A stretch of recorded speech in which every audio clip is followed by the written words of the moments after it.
အလောတော်တရားချစ်ခင်သူတော်စင်များဓမ္မသဘင်မစခင်မှာ30ပုံအရ10မျက်နှာအနန္တစัจ java လာမှာရှိကြသောအနန္တသတ္တဝါတွေဘေးရန်ခတ်သိမ်းကင်းငြိမ်းကြစေဖို့ဆင်းရဲခတ်သိမ်းကင်းငြိမ်းကြစေဖို့နှလုံးစိတ်ဝမ်းအေးချမ်းကြစေဖို့အလုံးမေတ္တာဓာတ်တွေပို့လို့ကြရအောင်မေတ္တာပို့စာပိုက်ကလေးတွေဘုန်းကြီးတို့ဆိုပေးတဲ့နောက်ကလိုက်ပြီးတော့တစ်ခေါက်စီညီညွတ်ညွတ်ဆိုလိုက်ကြဒီတဲ့အခါမှာ3ခေါက်စီတပြိုင်နက်တည်းမေတ္တာပို့ကြရမယ်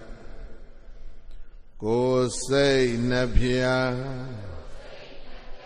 ဘေးရန်ကွာချမ်းသာကြပါစေအကူ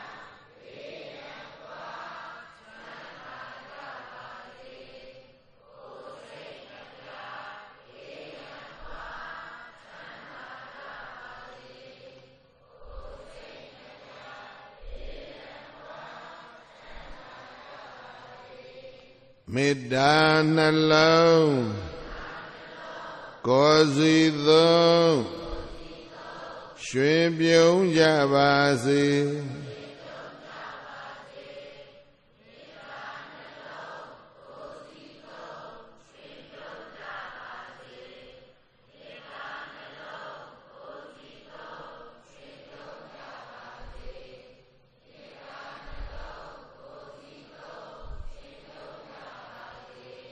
မေတ္တာယံသူ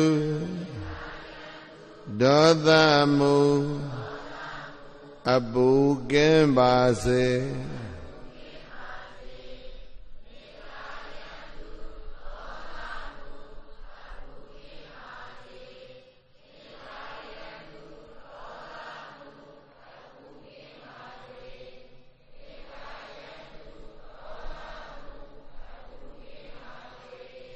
မေတ္တာရေစံကိုယ်စီဖြင့်အေးချမ်းကြပါစေ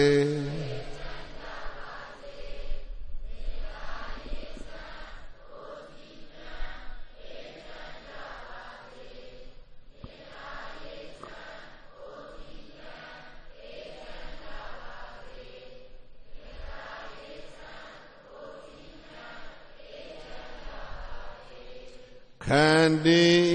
ယံဒေါသမံတွန်းလှန်နိုင်ပါစေ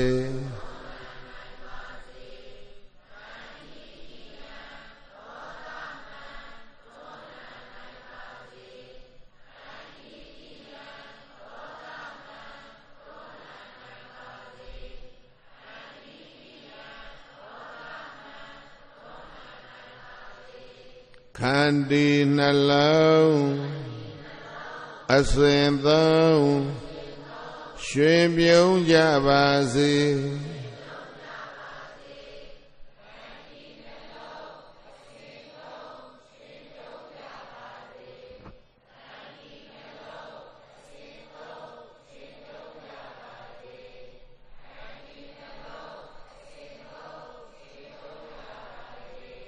ဓမ္မေတ္တာစွမ်းကဘာလွမ်းငြိမ်းချမ်းကြပါစေ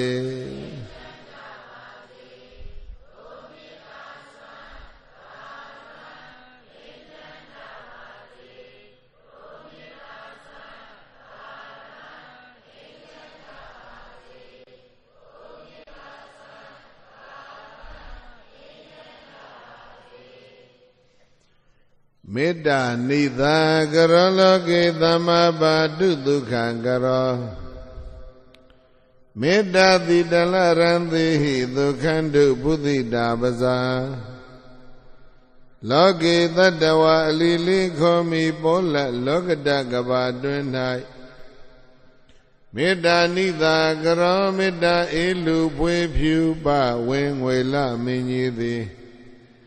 သမ္မာတတ္တဝါတွေဤမြစေဖို့အတရေရွှွန်းကကောင်းမွန်စွာဒုက္ခကရောသူလဲဝန္တာ ငါလည်းရွှင်ပြုံးနှလုံးစိတ်ဝမ်းလန်းလာယခုချမ်းသာကိုပြုလျက်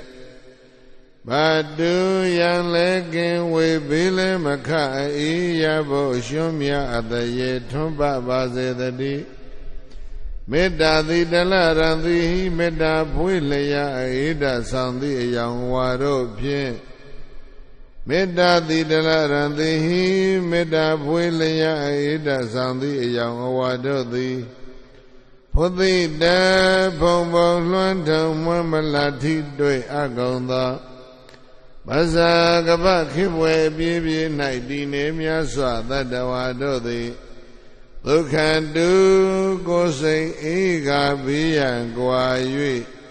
ဝမ်းသာတကွချမ်းသာကြပါစေကောင်းသတည်း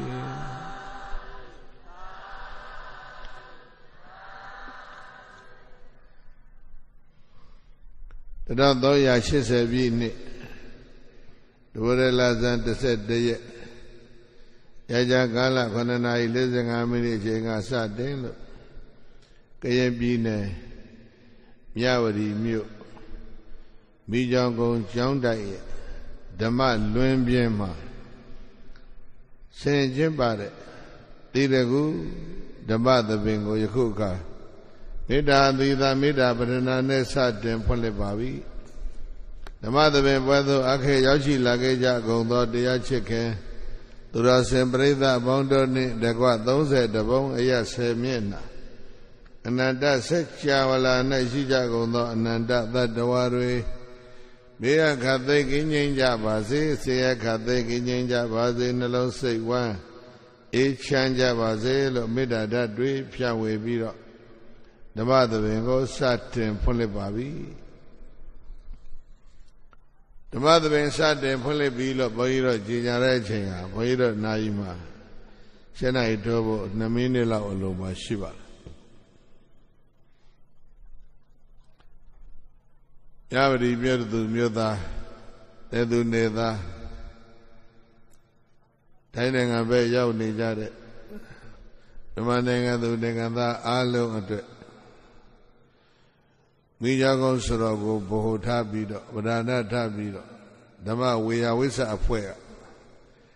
ဒီကနေ့ဓမ္မသဘင်ကိုနော်တိုက်တိုက်ပြင်းပြင်းခန္ဓာနာနာတတ်တရရစီစီကားကားဆောင်ရွက်ခွင့်ရကြတာဆောင်ရွက်ကြတာသူပဲမှတ်တမ်းတင်ပြီးတော့ကျေးဇူးတင်စရာအလွန်ကောင်းပါတယ်။မှတရားပွဲမှာသူတို့အထူးထူးခြားခြားကြီးညာထားသေးတယ်။ငြိမ်းချမ်းရေးတဲ့ညီညွတ်ရေးတဲ့မြတ်တရေးတဲ့နော်ဒါတွေတောင်တက်ကြီးညာထားသေးတယ်။အဲ့ဒါကိုဒီဘုန်းကြီးတစ်ပါးတွေကနေဘယ်လိုလုပ်မှလဲအဲ့ဒါတွေဒီပေါက်90လောက်လှုပ်လာတာခုထိမအောင်မြင်ဘူးအဲ့ဒါအတွက်အထောက်အကူအနေငယ်ဖြစ်စေဖို့ပေါ့လေဘုန်းကြီးတို့ပြောပြမယ်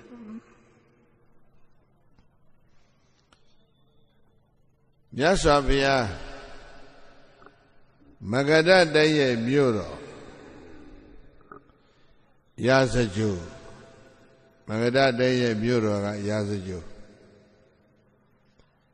အဲ့ဒီရာဇဂြိုလ်မြို့ရဲ့အရှိဘက်မှာခေစကောတောင်တန်းကြီးကိုကျော်ပြီးတော့ဆင်းချသွားလိုက်လို့ရှိရင်မြို့အပြင်ဘက်ရောက်သွားတဲ့တောင်တန်းကြီးတစ်ခုရှိတယ်ဝေဒိယကတောင်တန်းပြောဟိဘာတောင်တန်းလဲဘိသကမြတ်အတန်ကနည်းနည်းလေးကြဲကြဲပြောသူရကောင်းစကားသူရကောင်းစကားဆိုတာကြဲကြဲပြောရတယ်နော်ကြားတဲ့လူတွေကုသိုလ်ရတယ်အတင်းအဖြစ်ပြောရင်သာတိုးတိုးပြောကြဧကံသဗ္ဗယံခါတပံမဘဂဝါဘုံတော်6ပါးတကယ်ဘုရားရှိခိုးတော်မြတ်သည်မဂရေသူမဂရတိုင်းတော်၌ရှပ်တဲ့ဒီများမဂရေသူမဂဒတိုင်းတို့၌ဧကသဗ္ဗယံခါတပံမဘဂဝါဘုံတော်6ပါးတကယ်ဘုရားရှိခိုးတော်မြတ်သည် မဂရေသူမဂရာတိုင်းတို့၌ရာဇဂဟေတောင်ငါလုံးကကိုနွားချံတို့လိုရာဇကြိုဆိုတဲ့ရွှေမြို့တော်မှာရာဇဂဟေဝေပုံလတောင်ရဲ့ဝေပါရတောင်ရဲ့ပန္တဝတောင်ရဲ့ဣသိကိလိတောင်ရဲ့ကေဇဂောတောင်ရဲ့လိုတောင်ငါလုံးရန်နွားချံတို့လိုရာဇကြိုဆိုတဲ့ရွှေမြို့တော်မှာဝေတိယကေပပ္ပတိဝေတိယကတောင်တန်း၌အိန္ဒသလကုဟယံအိန္ဒသလမြည်ရှိတဲ့နဘဲပင်ပေါက်ရလှင်ကူဝမှာ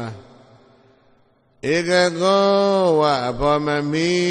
တပါတိတိဝိဟရတိဣရိယပဋ္ဌမြတ်တရှင်ပြုံးငါတည်သုံးစနေတော်မူခဲ့ပါပေသတည်း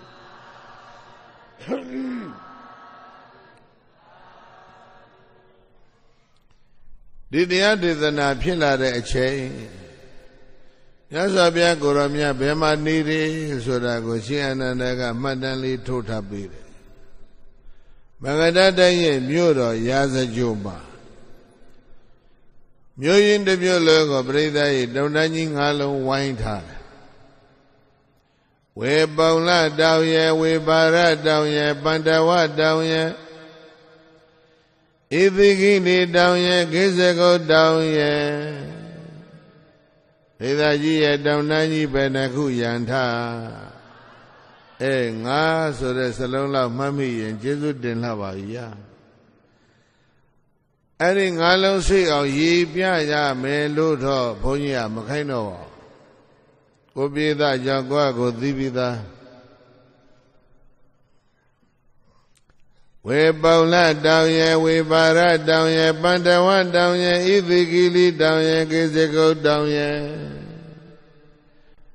ရာဇကျော်မြို့ကဝိုင်းရံထားတဲ့တောင်ကြီးတွေပြိဿရေဘယ်နှလုံးလဲပထမပါတောင်လဲဝေပုံလတောင်ဒုတိယတပြေးတပြေးအတန်ပြောက်လာပြီဝေပါရတောင်တဲ့နောက်ပြီးတော့တတိယပါတောင်လဲအဲ့ဒီတောင်ပဲစစ်ပြေးတဲ့မြဝရီရေမြဝရီမင်းကြီးဥစ္စာသာရှိရင်ခင်ဗျားတို့ဓာန်ပေးမှာနော်ဝေပုံလတောင်ဝေပါရတောင်ပန္တဝတောင်ဣသိကိလိကိစ္စကုတ်ကိစ္စကုတ်ကမြို့ရဲ့အရှိဘက်ကမြင်းလွန်အားကြီးလို့နေတောင်မှထွက်လာပြီးလမြတောင်မှထွက်လာပြီးဆိုလို့ရှိရင်နော်ထွက်ပြီးတဲ့နောက်2 နာရီလောက်ကြာ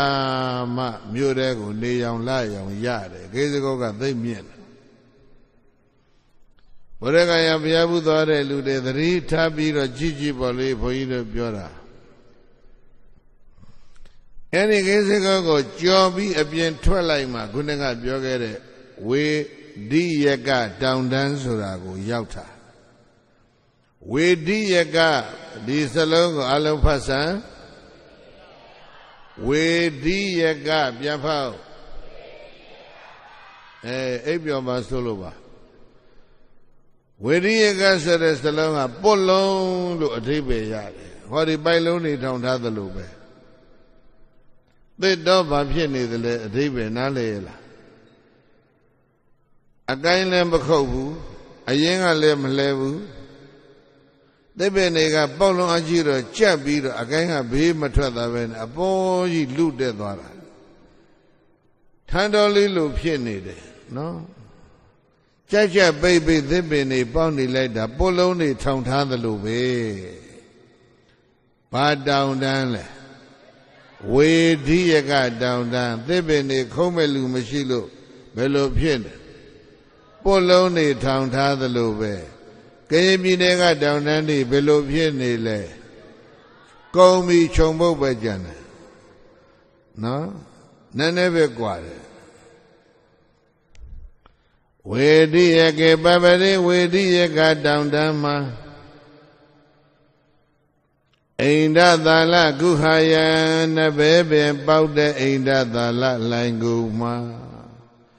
လိုင်ကူမှာနဘေပင်นี่ပေါက်နေတယ်အဲ့ဒီလိုင်ကူကြီးထဲမှာမြတ်စွာဘုရားကပရိသတ်ကိုရှောင်ဖို့ဖြစ်လိုက်တယ်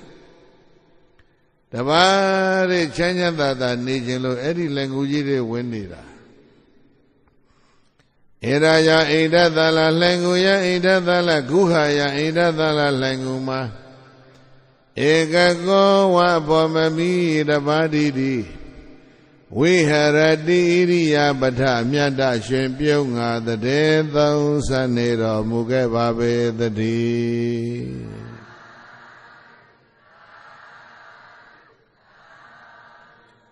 အိန္ဒသာလလှိုင်ကူမှာဘုရားရှင်ကိုရောမြတ်ကင်းရောစံပြမွေးလျော်တော်မူစေကာလတခုသောဉာဏ်ဤကင်းရဲ့ဉာဏ်ဤဆောင်ပရိသတ်၏နေမဝင်သေးဘူးတဝရိန္ဒာနဲ့စတုမာတွေနှစ်ပြည်တောင်ကိုတယောက်တည်းအုပ်ချုပ်တဲ့မင်းတရားမင်းပေါ့နပရိသတ်နောက်ပါအချမ်းအရာ83နှစ်တကွာလှိုင်ကူဝမှာရောက်လာတယ်နေမဝင်ခင်ပြိဿရေဘသူရောက်နေတရားရောက်နေတယ်နော်အတိတိယဒေဝတာသဟသေဟိသတေနပရိသရှင်သုံးတို့နဲ့အတူတကွာသေကောဒေဝနာမိတော်နဲ့တကောဆိုရတဲ့တရားမင်းဟာယေဒအိန္ဒသာလဂုဟာတေနုပသင်္ကမိအိန္ဒသာလဂုရှိရာကိုရောက်ရှိလာပြီဘုရားပြိဿမြတ်ပရိသူမြတ်ပရိသတ်တွေမင်္ဂလာသုတ်ကိုဖတ်လိုက်နော်ဖြတ်ပြီးအလေကောင်ကဘုန်းကြီးဖတ်မယ်အထာခောအိညတရာဒေဝတာနောက်နာမှာဘယ်လိုဆက်မလဲမင်္ဂလာသုတ်ရတဲ့လူတော်မပါဘူးဖြစ်နေပြီအထာခောအိညတရာဒေဝတာကျေးဇူးတင်တာပြောတတ်တဲ့လူတွေမပြောတတ်တဲ့လူတွေတော့နောက်တစ်ခါပြောတတ်မှကျေးဇူးတင်မှာခြံထားအောင်မှာမင်္ဂလာသုတ်ကတော့ခြေကျင့်တည်ဖို့ကောင်းတယ်နော် Monastic education မှာဘုန်းတော်ကြီးကျောင်းပညာသင်ကြားရေးစနစ်မှာကာယေကကာယေချကာဆိုတဲ့သင်ပေါင်းကြီးကိုသင်ပြီးရင်မင်္ဂလာသုတ်သင်ရတာမဟုတ်လားရှေးဟောင်းဗမာဘုန်းကြီးကျောင်းတွေဒီနေ့ခေတ်သစ်ကျောင်းတွေမှာတောင်မှဒါဦးစားပေးပြီးတော့သင်တုံးမယ်မဟုတ်လားဘုန်းတော်ကြီးကျောင်းပညာသင်ကြားရေးစနစ်မှာမရှိမဖြစ်တဲ့သင်ရိုးညွှန်တမ်းကြီး10ဆောင်တွဲပြောဘယ်နှဆောင်တွဲပထမဘာဆောင်လဲသွားပြီအမရဝတိယေလောက်ကြပါဦးနံပါတ်1ကမှတ်တာမင်္ဂလာသုတ်ဘာလဲမင်္ဂလာသုတ်ပြီးလို့ရှိရင်အပြင်အောင်ခြင်းနံပါတ်3ကအတွင်းအောင်ခြင်းဘယ်နဲ့ဆောင်ရပါလဲ3ဆောင်နောင်ယတနာရွှေချက်ဘယ်နဲ့ဆောင်ရလဲနောက်နမကာရနမကာရဘယ်လောက်ရပြီလဲကိုရတာပဲရတယ်ကျန်တဲ့5ဆောင်ခင်ဗျားတို့ပဲဆက်ပြောတော့ပြီးပြီမိုးလင်းတောင်ရမဟုတ်အိမ်ပြန်စာအုပ်ရှာအောင်ဘလောက်များဘုန်းကြီးတို့နော်ရှေးပညာရှိတွေဗမာနိုင်ငံရဲ့ရှေးဟောင်းပညာရှိတွေဒါ10ခုစနစ်တကျစုစည်းပြခဲ့တာကျမ်းစာ10ဆောင်လေ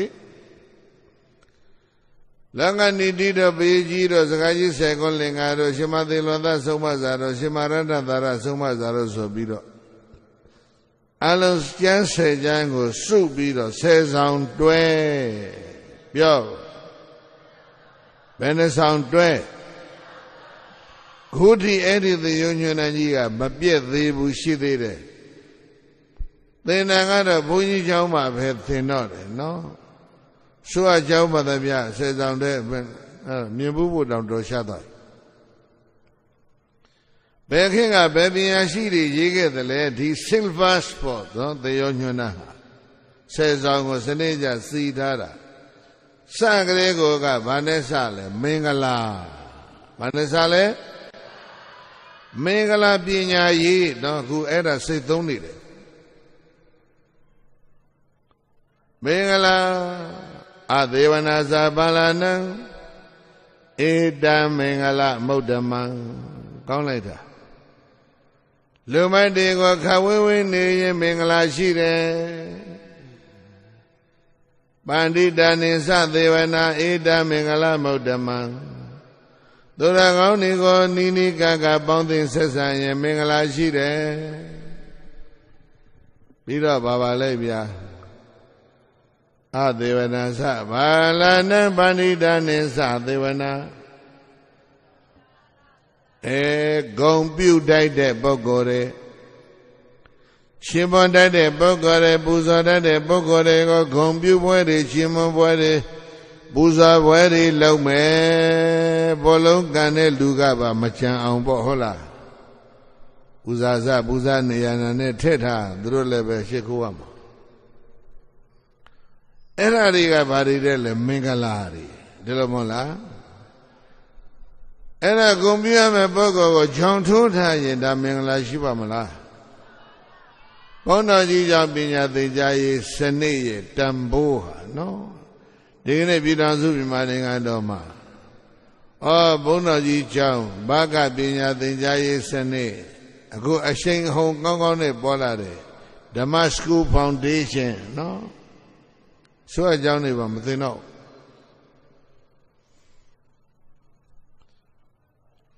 အဲ့တော့ခုပြောနေတာကဘာတယ်လဲဆိုတော့အထာခောဣညတရာဒေဝတာနောက်နာဆက်ဖို့ပါဠိကိုသူတို့ဆက်ခိုင်းနေတာအဘိကန္တာယာရတ္တိယပြောဟိအဘိကန္တာယာရတ္တိယညဥ်ရလွန်သွားပြီတဲ့10နာရီနောက်ပိုင်းရောက်သွားပြီ7နာရီ7နာရီလောက်ရောက်ပြီမင်္ဂလာ38ပါးကိုမေးလျှောက်မလို့ဇေတဝန်မှာတရားနတ်သားတယောက်ဘုရားထံမောက်လာတာလေဘယ်ချိန်လာလဲသကောင်းကျော်မဟုတ်လားပြောဘယ်ချိန်လာအခုအဲ့ဒီကိုယ်သံပါကြီးနဲ့မအော်နဲ့နော်အဲ့ကွဲတန်ကြီးနဲ့မအော်နဲ့တာယာကြည်နုဘွယ်ကောင်းရင်အော်ကိုယ်တန်လည်းကိုယ်သားရအောင်မှာဘေးကလူတွေကလည်းသားရအောင်မှာနော်ဒါကျင်ဥပမဖြစ်ရင်တိတ်တိတ်နေတာအကောင်းဆုံးပဲကိုအိန္ဒသလလှိုင်ကူပေါင်းမှာတရားမင်းရောက်လာတယ်ဘယ်ချိန်နေမဝင်ခင်ရောက်တာနော်အဲ့ဒီလိုတွေကြွားချချက်တွေကိုပြိဿကြီးကိုစိစစ်ပြီးတော့ပြောပြနေတာနားလည်စေခြင်းလို့နတ်တွေတရားတွေသကောင်းချော်မှပဲလာလေးရှိတဲ့ကိစ္စဘေသုဒ္ဓဖပအဘိကန္တယရတ္တိယကြီးပဲကိုဒီမှာဒီသုဒ္ဓကြတော့တရားမင်းကြီးနေမဝင်ခင်လှန်ကူဝရောက်နေတယ်တဲ့နောက်ကပရိသတ်8000ကပါသေးတယ်ငါကြောင့်သာနွားတောင်မသွင်းသေးဘူးတရားကတရားနာမလို့အရေးကြီးနေတာအဲ့ဒါဘာဖြစ်တာလဲလို့ဆိုတော့တရားမင်းကသကောင်းမကြော်ခင်မှသိမယ်တဲ့ဗျာသူသိတယ်သူသိမဲ့ကိစ္စကိုအဲ့တော့သိမဲ့အကြောင်းဘယ်လိုလုပ်သိလဲလို့ဆိုတော့တစ်မှတ်တာခန္ဓာကိုယ်ကချွေးတွေထွက်ဘာဖြစ်လဲချွေးထွက်နှစ်ကအဝတ်တွေညှိုးသွားတယ်သုံးကအယောင်နေမှိန်သွားတယ်ကိုယ်ယောင်နေမှိန်သွားတယ်လေးပန်းတွေညှိုးသွားတယ်ငါကြီးကျယ်တဲ့နတ်စည်းစိမ်မပြောဘူးအဲ့ဒါတရားမင်းရဲ့သေနမိတ်၅ပါးတရားမင်းသေကဏီထင်တဲ့နမိတ်၅ပါးအဲ့ဒါတရားမင်းကနမိတ်၅ပါးထင်ငါတို့သိရတော့မဘယ်ရှင်းသေးမလဲသကောင်းမကြောခင်သိမယ်ဟာသိပြီးရင်ငါတရားမှပြန်ဖြစ်ပါအောင်မလားသူကသူစိတ်ပူတယ်တရားဖြစ်ဖို့မသေးကြဘူးတဲ့တရားဖြစ်ဖို့မသိကြဘူး အဲ့ဒါဆိုရင်တော့မြတ်စွာဘုရားရှိခတ်သုတ်သုတ်ပြီးမှပဲမသေးခင်ပြီးပြီးတော့တရားနာလဲအောင်မယ်။ကိုင်းတရားမင်းကြီးဘုရားရှင်ဓမ္မောက်ကိုလာရောက်၍တရားနာတဲ့အဓိပ္ပာယ်ကိုမြတ်ဝရီကမှတ်ထားမသေးခင်ကလေးပြီးတော့တရားနာလဲအောင်မယ်။ဘာဖြစ်ဖို့လဲတရားပြန်ဖြစ်ဖို့အလုံးပြောစမ်းနိဗ္ဗာန်လိုချင်လို့မဟုတ်ဘူးသောတာပန်သဂရကအနာဂံဖြစ်ဖို့သူစန္ဒမရှိဘူးဘာဖြစ်ချင်တာလဲဆိုတရားပဲပြန်ဖြစ်ချင်တယ်တရားနာတာတရားနာတဲ့ကုသိုလ်လေးနဲ့သိသွားတရားပြန်ဖြစ်တော့ဘာကျိုးရှိလဲဆိုတော့သူ့မှာမိဖုရားကြီးက၄ယောက်လေသုဇာတာရဲ့သုဓမ္မာရဲ့သုစိတ်တာရဲ့သုဏ္ဍာရဲ့မိဖုရားကြီးအယံမိဖုရားငယ်တွေကနှစ်ကတိနဲ့9 သန်းတဲ့ဗျာအဲ့ဒါကြောင့်တရားမင်းကတချို့လူကြီးတွေတော်တော်ဖြစ်ချင်တယ်လို့ကြားတယ်တရားဖြစ်ချင်စိတ်ပေါက်အဲ့တော့တရားမင်းကဒီစည်းစိမ်ကိုလက်မလွတ်နိုင်ဘူးငါတရားပြန်ဖြစ်မှကောင်းမယ်ငါတော့ပြီးပြီးတော့တရားနာလေအောင်မယ်ဆိုပြီးတော့တကောင်းမကြော်ခင်နေမဝင်ခင်နော်အစောကြီးလှကူပေါက်ရောက်လာပြီးတော့နတ်ပရိသတ်8000နဲ့တကွဝေရိယကတောင်တန်းထဲမှာသဗ္ဗရိတ်တွေမှာစောင်းနေတယ်ဘုရားရှိရာလှကူပေါက်ကိုတရားမင်းမသွားရဲဘူးတကားမခောက်ရဲဘူးဘာရောက်လဲအချိန်မဟုတ်ခါမဟုတ်ကြီးသူရောက်လာအဲ့တော့တရားမင်းသူဘာလို့ရလဲလို့ဆိုတော့ပင်စသီခနတ်သားကိုခေါ်တယ်ပင်စသီခနတ်သားလည်းသူ့အနာတယ်မယ်ဟဲ့ပင်စသီခမြတ်စွာဘုရားဓမ္မကိုမင်းကမကြမကြရောက်တော့မင်းနဲ့ဘုရားနဲ့ယဉ်နှီးပြီးသားကွာအဲ့တော့ငါပြောခြင်းတယ်တရားမင်းတရားနာဖို့လာရောက်ကြောင်းကိုမင်းရှေ့ပြေးအဖြစ်နဲ့သွားပြီးတော့မြတ်စွာဘုရားကိုလျှောက်လိုက်ကောင်းပါပြီဆိုပြီးတော့ပင်စသီကနာသားကဘုရားစီသွားပြီးတော့တရားလာရောက်ကြောင်းကိုရှေ့ပြေးလုပ်ပြီးတော့သတင်းပို့မလို့မတ္တယစောင်းပိုက်ပြီးတော့သူ့ရဲ့အရှင်သခင်တရားမင်းကိုစစ်တပ်မှာတပ်သားငယ်တွေကအထက်အရာရှိတွေကိုအယုသိပေးသလိုပေါ့လေတရားမင်းကြီးပဲနောက်ပြန်လှည့်ပြီးတော့အဲ့ဒါအယုသိပေးပြီးတော့ခေါင်းလေးကိုမှတ်ထားလိုက်တာအဲ့ဒီမှာသွားတွေးတာဗျာတရားမင်းရဲ့နောက်ကနတ်သမီးတွေရဲ့ကြားထဲမှာနော်ဘာသာတွေ့လဲလို့ဆိုတော့သူရိယဝိသသာနတ်သမီးသွားတွေ့တယ်တဲ့။ဘာတွေ့လဲဟဲ့သူရိယဝိသသာအဲ့ဒီသူရိယဝိသသာဆိုတဲ့နတ်သမီးကတိမ်ပရုနတ်မင်းကြီးရဲ့သမီးပြင်စသီခနတ်သားကကြိုက်လို့အလှအပတွေကိုမျက်ခုံးတွေမျက်လုံးတွေပါးတွေနာတွေရင်တွေတေတွေပါးတွေတော်တော်ကိုအသေးစိတ်တယ်အဲ့ဒါသချင်းရေးထားတာသချင်း9 ပုဒ်ရှိတယ်မိမရဲ့အလှအပဘွဲတွေနတ်သမီးရဲ့အလှအပဘွဲတွေနောက်ကအဲ့ဒီနတ်သမီးနာမည်ကမှတ်လိုက်အောင်သူရိယဝိသသာဗါလေသူရိယဝိသသာဆိုတဲ့အဓိပ္ပာယ်ကအဲ့ဒီနတ်သမီးရဲ့ခန္ဓာကိုယ်ကထွက်တဲ့အယောင်9တဲ့မနေ့စောစော6နာရီခွဲ9နာရီမှာထွက်ကစားနေရဲ့အယောင်မျိုးတဲ့နော်အာယုံဥနေယောင်မျိုးထွက်တာမဟုတ်လို့သူ့ကိုခေါ်တယ်သူရိယဝိသသာအဲ့ဒီနတ်သမီးနဲ့ပိစသိခနဲ့ကရည်စားဖြစ်နေတာကြာလာပြီမညာသေးဘူးရှင်းတော့ကလည်းညအများဆိုလို့ရှိရင်သူရိယဝိသသာရဲ့အိရှိသာသာပြီးတော့ခက်လို့ပြောရင်ကောင်းလေးတွေမှောင်ရိပ်ခိုးပြီးတော့သချင်းဆိုသလိုပေါ့လေသူရိယဝိသသာအိရှိသာသာပြီးတော့သချင်းလေးတွေ ဆိုပြီးတော့စောင်းလေးတီးတယ်ဟိုကထွက်ကြည့်ပြီးတော့ပြုံးပြတယ်ဒီလောက်ပဲအဲ့တော့သူကြီးစားသူရိယဝိသတာကိုတွေးလဲတွေးလိုက်ရောငါရအခွင့်အရေးရပြီမြတ်စွာဘုရားရှိတော်မှောက်ရောက်တရားမင်းတရားနာဖို့လာရောက်ကြောင်းဖျားဆိုတာကိုမလျှောက်ဘူးဘာသွားလို့တဲ့အောင်မေလဲစောင်းတီးပြီးတော့သချင်းဆိုတာသူကြီးစားသူရိယဝိသတာရဲ့အလှပဘွဲ့သချင်းဘယ်နှပုတ်လဲ9ပုတ်ဆိုတယ်အတော့ကြမယ်နိုင်ဝက်တနာကြီးလောက်ကြာမလားမသိဘူးအဲ့ဒါတွေလုံနေတာဒီကောင် sorry ဒီနတ်သား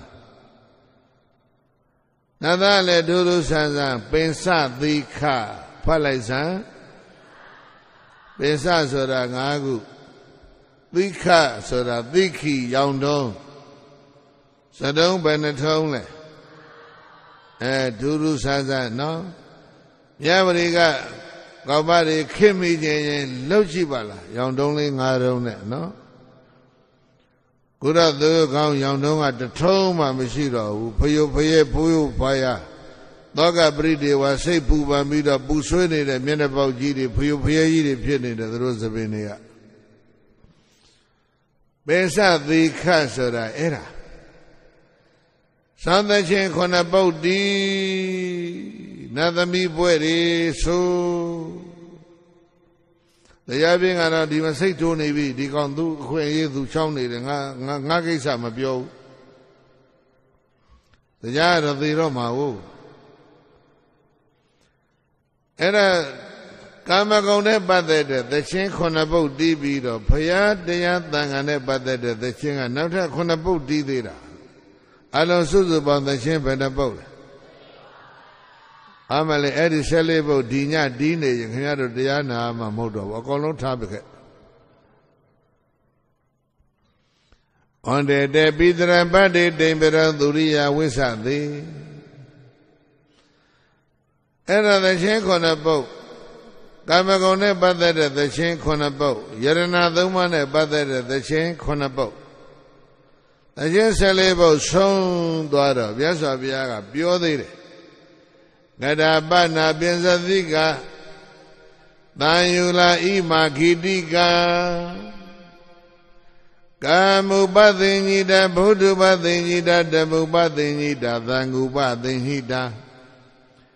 ကာမနဲ့ပတ်သက်တဲ့ဒီသချင်းတွေဗုဒ္ဓဓမ္မသံဃာနဲ့ပတ်သက်တဲ့ဒီသချင်းတွေကိုသင်္ဘေရုံကသီကုံထားသလဲတိမ်ဘရုနမင်းကြီးကအစည်းဝေးခေါ်လို့တိမ်ဘရုနမင်းကြီးရဲ့သမီးသူရိယဝိသတာကိုကြိုက်မိတဲ့ချိန်ကစတပြီးတော့ရေးထားတာဘုရားဧကွယ်အဆိုကလည်းအတီးကိုမလွန်ဘူးအတီးကလည်းဆိုကိုမလွန်ဘူးအဆိုနဲ့အတီးနှစ်ခုဟာမိုနီဖြစ်လိုက်တာမဲမြတ်စွာဘုရားကတောင်ချီးကျူးသေးဗျာမြတ်စွာဘုရားကဒီသချင်းတွေကိုချီးကျူးတယ်လို့ကြားတော့ဘုန်းကြီးတို့မြတ်ပရိကလူတွေကဟာဘုရားပွဲကျောင်းပွဲကထိန်ပွဲရှင်ပြုယဟန်ခံပွဲ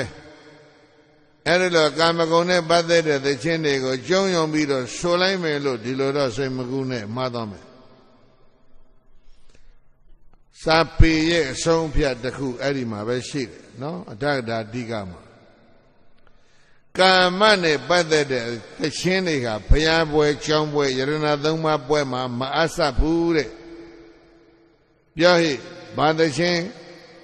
ကာမနဲ့ပတ်သက်တဲ့သချင်းဘုရားပွဲကျောင်းပွဲယရဏသုံးပါးပွဲမှာမအပ်ဆက်ဘူးမတိကောင်းယရဏသုံးပါးနဲ့ပတ်သက်တဲ့ဘုရားပွဲကျောင်းပွဲကတိပွဲရှင်ပြီးဟန်ငံပွဲမှာဘာသချင်းတွေအပ်ဆက်တယ်လဲဆိုယရဏသုံးပါးနဲ့ပတ်သက်တဲ့သချင်းသီးသာလည်းအဆက်ဆက်ရှိတယ်တိကောင်းနေဒါကဒီသက်ကပညာသုတ်အဖွင့်မှာအဆုံးဖြတ်ပါတယ်ဒီလိုတော့မှတ်လိုက်အောင်ဒီသချင်းကြီးကာမနဲ့ပတ်သက်တဲ့သချင်းကြီးဘုရားကရှင်းမနေတာပဲတို့ကလည်းပဲချစ်တင်းနှောတဲ့သချင်းတွေအကြောင်းပေါ်တဲ့ဆိုလိုက်မယ်ဒီလိုတော့စိတ်မကူးနဲ့မှတ်တော့မယ်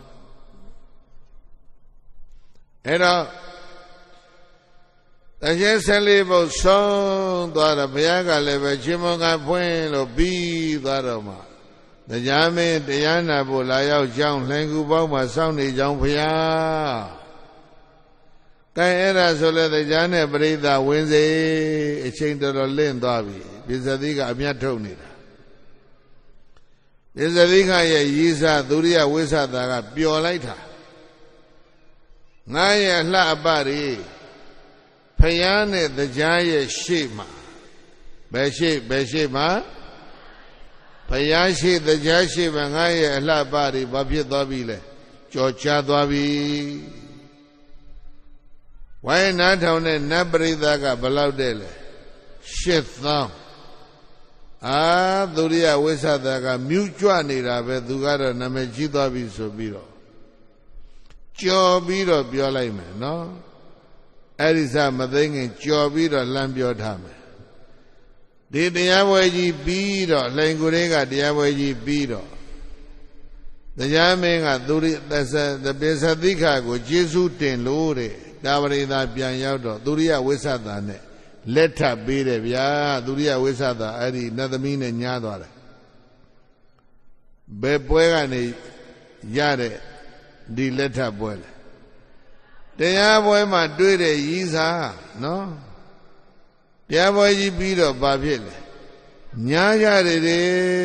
ဗျာဝရီမှာကောတွေ့နေပြီလားပိစတိခတို့သူရိယဝိသတာတို့တွေ့နေကြပြီလားမတွေ့ကြပါစေနဲ့မညားကြပါစေနဲ့တို့ကတော့တရားပွဲနော်ဟိုမှာဘုရားပွဲမှာတော့တွေ့သွားတယ်ညားသွားကြတယ်အဲ့တော့တရားမင်းလင်ကူလေးရောက်ဘုရားရှိတော်မှောက်ထိုင်မြတ်စွာဘုရားရှင်ကိုရောမြတ်ကိုရှ िख ိုးတော်မြတ်စွာဘုရားကဒုက္ခိဟောတုဒေဝနာမိန္ဒဒေဝနာမိန္ဒနတ်တေကိုဆိုရတဲ့သက္ကဝတ္တရားမင်းဒုက္ခိဟောတုကိုရောစိတ်ပါချမ်းချမ်းသာသာရှိပါစေတော့လို့ဘဂဝါဘုန်းတော်၆ပါးတကယ်ဘုရားရှင်ကိုရောမြတ်ကအဝါစကရုဏာရှိထားမေတ္တာအဖြင့်မိန့်ကြားတော်မူခဲ့ပါပေသတည်း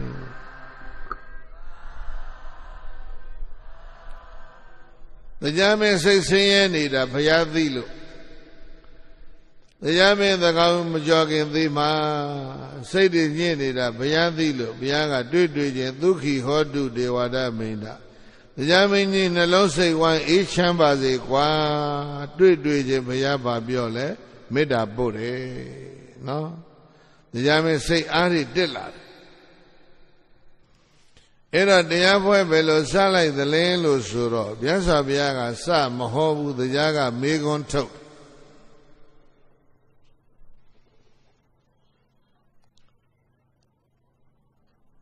ဘုန်းတော်ကြည်တော်မူသောမြတ်စွာဘုရား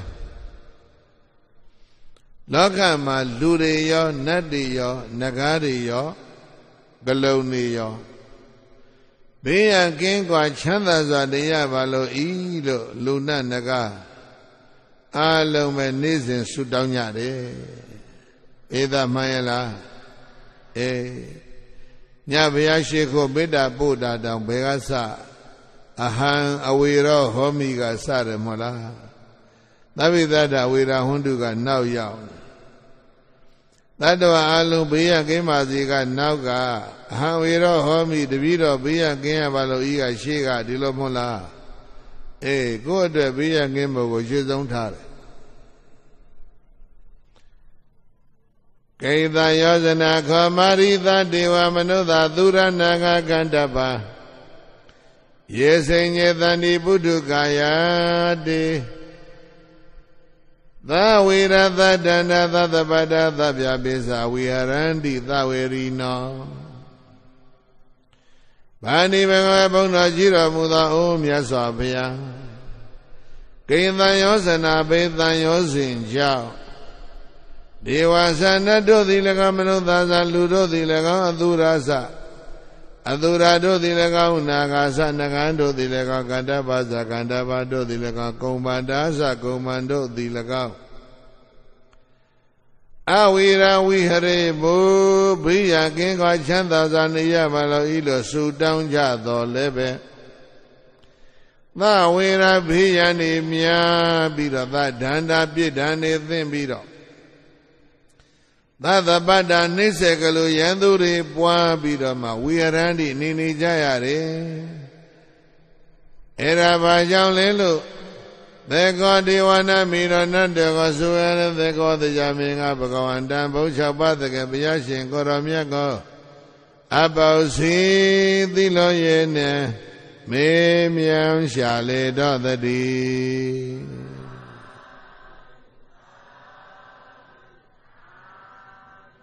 ဒေဝမနုဿသူရဏကကန္တပါ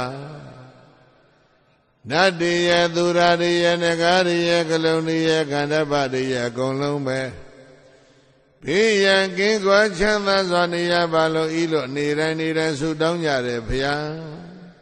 ဒါပေမဲ့ဆုတောင်းကမပြည့်ဘူးဘယ်လိုပဲဆုတွေတောင်းဘေးရန်နေသင့်နေတယ်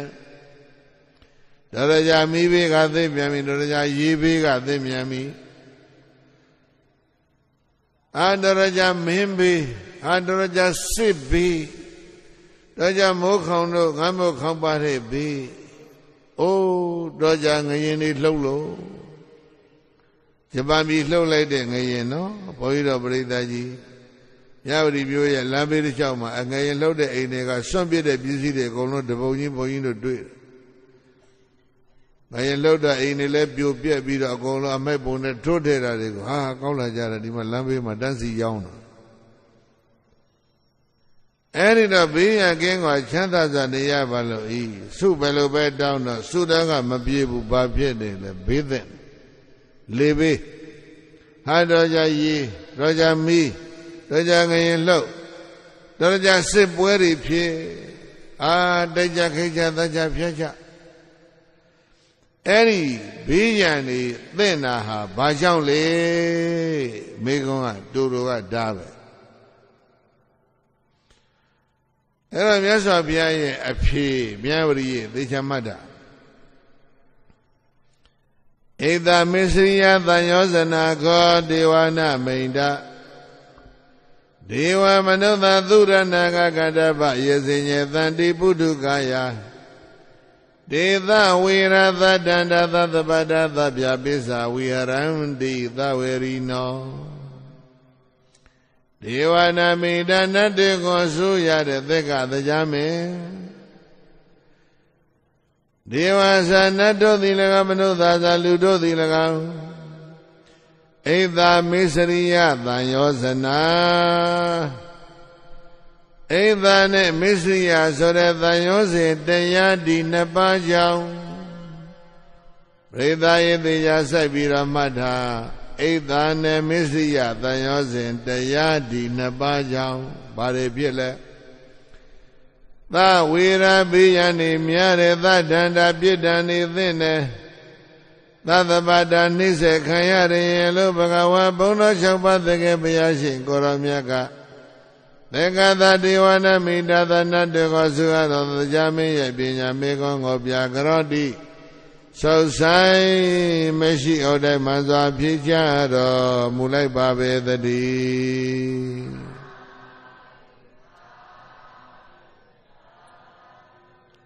ကမ္ဘာလောကမှာဘေးရန်နေများတာဘာကြောင့်လဲဣဒာနဲ့မစ္စရိယကြောင့်ဘာကြောင့်လဲဣဒာမစ္စရိယပြောရပါတယ်လေဣဒာဘုရားပရိသတ်ကဘာသာပြန်လိမ့်မယ်မနာလိုခြင်းနော်ဒါပြောနေကြစကားပဲမနာလိုခြင်းဆိုတဲ့အဓိပ္ပာယ်ကိုဆက်ပြီးတော့ဖွင့်ပြပါဆိုရင်တော့ဘုန်းကြီးတို့ပရိသတ်အရှိမတက်နိုင်အဲ့တော့ဘုန်းကြီးတို့ပိဋကကစုံတယ်ဣဒ္ဓဆိုတဲ့ဒီစလုံးကိုနော်အင်္ဂလိပ်စလုံးကတော့ jealous ဘာစလုံးကတော့မနာလိုခြင်းပါဠိတော်ကဘာပြောလဲပရသံပတ္တိ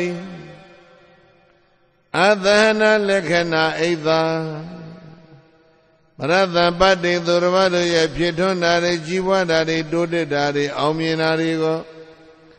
ဣ အသဟနာလက္ခဏာလက်မခံနိုင်ဘူးသီးမခံနိုင်ဘူးဆိုတဲ့ဒီသဘောဟာဝမ်းမမြောက်နိုင်ဘူးဆိုတဲ့ဒီသဘောဟာအိဒါခေါ်ရတယ်ရဲ့လို့ဓာတ္တဘာကောင်းစွာမသွေမှတ်ထိုက်ပါပေကောင်းသတည်း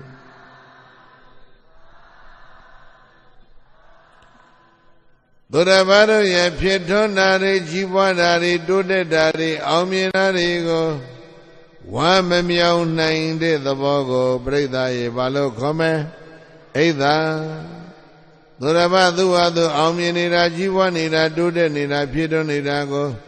လက်မခံနိုင်တဲ့ဒီသဘောကိုဘာလို့ခေါ်မလဲအိဒါလို့ခေါ်မယ်ပါဠိစလုံးကတော့အသဟနအဲ့ဒါဘာသာပြန်တော့ဝါမမြောက်နိုင်ဘူးလက်မခံနိုင်ဘူးမကျေနပ်ဘူးဗမာစကားကတော့မနာလိုလို့ပြောသွားတယ်သူတော်တို့ရဲ့ဖြစ်ထွန်းကြီးပွားတိုးတက်အောင်မြင်မှုတွေကိုပရိသတ်ရဲ့ဝမ်းမြောက်အောင်နှလုံးသွင်းနိုင်ရင်ဘာရမုဒိတာဘာရလဲမုဒိတာဆိုတာကဝမ်းမြောက်တာမဟုတ်လားလောကကြီးမှာဝမ်းမြောက်ဝမ်းသာနေရတာနဲ့တယောက်တယောက်မချေမနှက်ဖြစ်ပြီးတော့နေရတာနဲ့အဲ့ဒီနေထိုင်ခြင်းနှမျိုးမှာဘယ်ဥစ္စာကောင်းဝမ်းမြောက်ဝမ်းသာနေရတာမကောင်းဘူးလားနော်အဲ့တော့ဒီသက္ကပညာတရားမင်းမေးတဲ့အမေကိုဘုရားရှင်ဖြေလိုက်တဲ့ကိစ္စမှာငြိမ်းချမ်းစွာတူရှင်တဲ့နေထိုင်ရေးဒါအတော်ခင်းမိတဲ့စကားနော်နေရုတို့ချောင်ရင်လေးတို့ဥနုတို့ရဲ့ခက်ကနေပြီးတော့ဒီစလုံးကိုသုံးသွားတာ peacefully coexistent ဒီလိုသုံးသွားတာအိန္ဒိယနိုင်ငံများအချင်းချင်းနော်ငြိမ်းချမ်းစွာအတူရှင်တွဲနေထိုင်ရေး peacefully coexisting ဒါဥနုတို့နေရုတို့ချောင်းရင်လေးတို့ပြီးတော့အင်ဒိုနီးရှားကသမ္မတကြီးဒေါက်တာဆုကာနိုနော်တရုတ်ကဝန်ကြီးချုပ်ချောင်းရင်လေးသူတို့တွေလှုပ်သွားကြတာစာချုပ်ရှိတယ်အဲ့တော့ငြိမ်းချမ်းစွာနေနိုင်မှုအသာထားဝမ်းမြောက်စွာနေနိုင်ဖို့တောင်ဒီကနေ့ကမနေ့ကြိုးစားမယ်အခြေအနေရှိတယ်နိုင်ငံအနေနဲ့တော့ဘုန်းကြီးတို့မပြောကြစို့နဲ့နော်မြတ်ပရိကလူတွေကြီးဝါတိုးတက်နေတယ်ဖန်ကလူတွေကဘာဖြစ်ရမလဲဝမ်းမြောက်ခြေရဲ့အိမ်ကသိပြီးတော့အောင်မြင်နေတယ်ခေါင်းရဲ့အိမ်ကမအောင်မြင်ဘူးဒါပေမဲ့အောင်မြင်တဲ့အိမ်ရဲ့ဇီဝရေးကိုမအောင်မြင်တဲ့လူကဘာလုပ်ရမလဲဝမ်းမြောက်ရမယ်ဝမ်းမြောက်ရင်ဘာရလဲမုဒိတာအဲ့ဒါဆိုခြေရင်းနဲ့ခေါင်းရင်ငြိမ်းချမ်းစွာတူရှင်တွဲနေလို့မဖြစ်ဘူးလားတယောက်တယောက်ဝမ်းမြောက်စွာနေခြင်းဟာငြိမ်းချမ်းစွာတူရှင်တွဲနေထိုင်ရေးရဲ့အခြေခံဖောင်ဒေးရှင်းပဲနော်အဲ့တော့ငြိမ်းချမ်းရေးဆိုတဲ့စကားကိုပြောကြတဲ့အခါမှာမနာလိုခြင်းဝန်တိုခြင်းဆိုတာကိုအဲ့ဒါဖယ်ရှားပြီးတော့ပြောမှရပါလူမျိုးတစ်မျိုးရဲ့အောင်မြင်မှုဖြစ်ထွန်းမှုတွေကိုအခြားလူမျိုးတစ်မျိုးကဘာဖြစ်ရမလဲဝမ်းမြောက်ပရတံပတိအသနာလက္ခဏာအိဒါပရတံပတိသူတော်ဘာတို့ရဲ့ဖြစ်ထွန်းနေတာတွေကြီးပွားနေတာတွေတိုးတက်နေတာတွေအောင်မြင်နေတာတွေကိုဝါမမြောက်နိုင်မှုဆိုတဲ့ဒီသဘောကိုအိဒါခေါ်ရတယ်ရဲ့လို့ဓာတ္ထဘာကောင်းစွာမသွေမှတ်ထိုက်ပါပေကောင်းသတည်း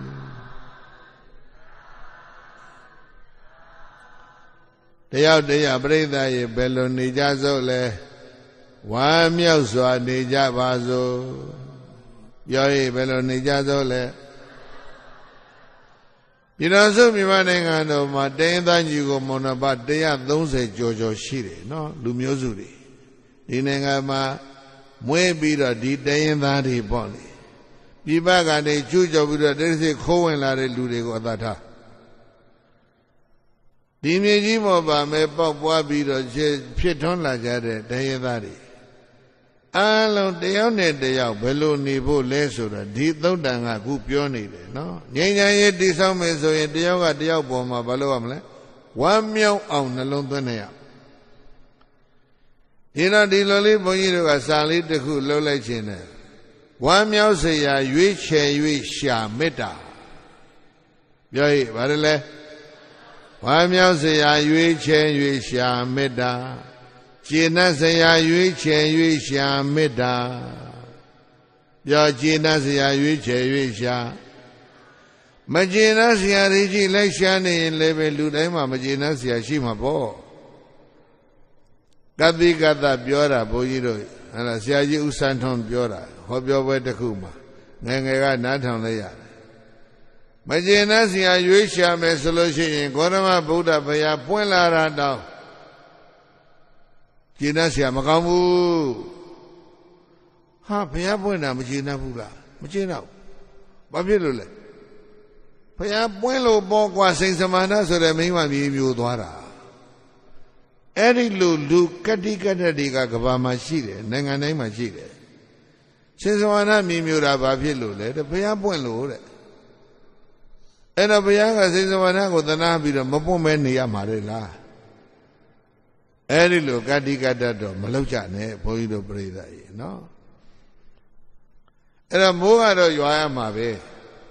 ဘုံမရရင်မြေကြီးပေါ်အပင်တွေအကုန်သေးအသက်ရှိသတ္တဝါတွေအကုန်သေးဒီလိုမဟုတ်လားဒါပေမဲ့မိုးရွာတဲ့အတွက်ကြောင့်မလို့ရေတွေစီးပြီးတော့ဘေးစိတ်တွင်းပိတ်ပြီးတော့သေသွားတာဘယ်တတ်နိုင်မလဲမြတ်စွာဘုရားကပွင့်ကိုပွင့်ရအဲ့ဒါကိုပွင့်လာတာကိုဝမ်းမမြောက်နိုင်တဲ့မိမမြေမြူတဲ့ကိစ္စကိုသူကဘာပြောသွားလဲအာဒီဘုရားပွင့်လို့ဒီမိမမြေမြူတာဆိုရင်လောကကြီးဝမ်းမြောက်เสียဘာမှမရှိတော့ဘူးအဲ့ဒီတိုင်းတွေးရင်နေသောဆိုတဲ့ဘုရားသခင်ပေါ်လာတာလည်းပဲအဲ့လိုစဉ်းစားရင်ဘုရားသခင်ကိုရှင်းနှက်เสียကောင်းသေးလားကမ္ဘာမှာစိတ်ပွဲတွေဖြစ်နေတာဘုရားသခင်ဖန်ဆင်းတာဆိုဘုရားပုံချလို့ရပါမလားသူတို့မကျင်လို့ဖြစ်ကြတဲ့စိတ်ပွဲဘာကြောင့်ဘုရားသခင်ပုံချမှာလဲနော်အဲ့ဒါကြောင့်နှလုံးသွင်းမှန်ဖို့အရေးကြီးတယ်။ဘာလို့ပြောရင်အဲ့ဒါကိုဘာပြောမလဲဆိုယောနိသောမနတိကာရပြောရပါတယ်လေအေးအကောင်းတဲ့ဘက်ကနေနှလုံးသွင်းရမယ်နော်ဒီတော့ဘုန်းကြီးတို့ဆရာတော်ကြီးတော်ရကြောင်းဆောက်တည်တဲ့ဆရာတော်ကြီးတစ်ပါးသင်္ကန်းကိုသုံးတယ်တဲ့ပဲဝတ်တယ်ဆိုတဲ့ဆရာတော်ကြီးတစ်ပါးခုဘုန်းကြီးကိုအပွားခြုံထားတာကြီးအေးကာကွယ်ဖို့ခြုံထားတာဒါနှစ်ထပ်ချုပ်ထားတယ်ဘာသင်္ကန်းခေါ်နှစ်ထပ်ချုပ်ထားတဲ့နှစ်ထပ်သင်္ကန်းခေါ်ဘောဗျာဟုတ်တယ်မဟုတ်လားဘာသင်္ကန်းခေါ်ခြင်းသေးလဲအေးအခမ်းမအကွက်ပေါင်းဒီမှာဘယ်လောက်ရှိတယ်ထင်လဲအေး105ခန်းရှိတယ်85ခန်းရှိတယ်နော်15ခန်းရှိတယ်အဲ့ဒါပိဿာလေးတွေရတဲ့အပေါ်မှာတည်ပြီးတော့ဒီမှာအခန်းလေးတွေစိတ်သွားတာပိဿာခန်းကြီးကြီးရရင်ခန်းကြီးကြီးလေးတွေဆက်လိုက်ရင်အကွက်ခန်းကြီးကြီးဖြစ်မှာပေါ့ပိဿာလေးတွေအပိုင်းလေးတွေသေးလေးတွေရရင်ဆက်ချုပ်တော့အကွက်ဒီဘာဖြစ်ကုန်မှာလဲစိတ်ကုန်မှာပေါ့သဘာဝကဒီတိုင်းဖြစ်ရမှာအဲ့ဒီသဘာဝကိုဘုန်းကြီးကပြောချင်တာတော်ထဲမှာနေတဲ့စတော်ကြီးတစ်ပါးဒီလိုနရသင်္ကန်းချုပ်မလို့တဲ့ပန်းတကူကောက်တယ်တဲ့ပြောပါကောက်လဲပန်းသူကူလဒီစလုံး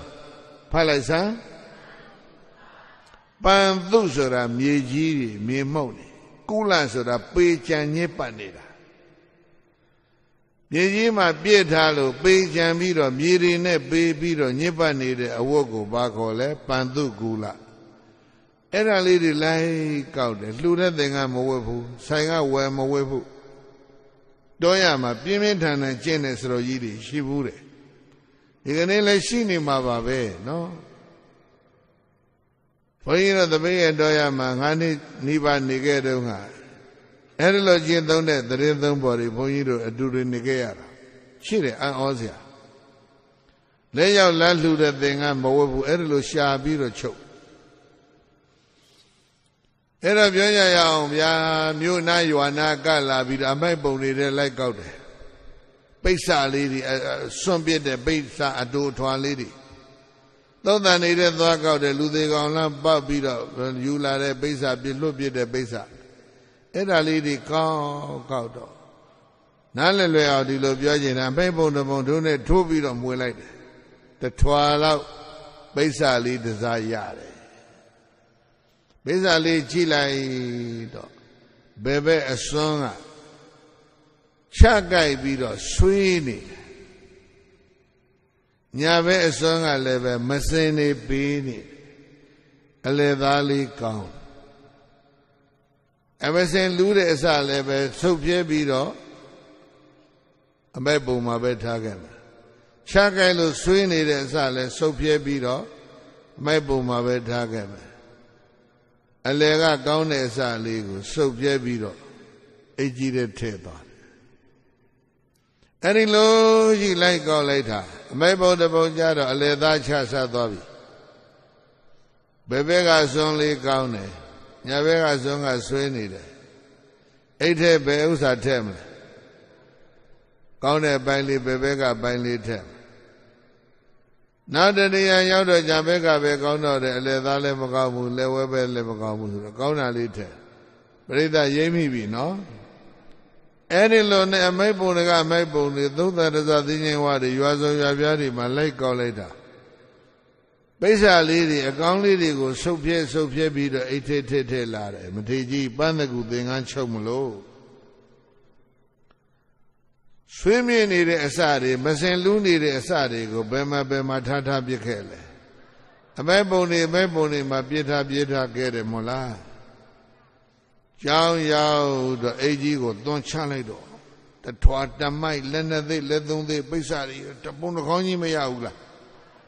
အဲ့ဒါတွေကိုရှော့ဖွတ်ပြီးတော့မှ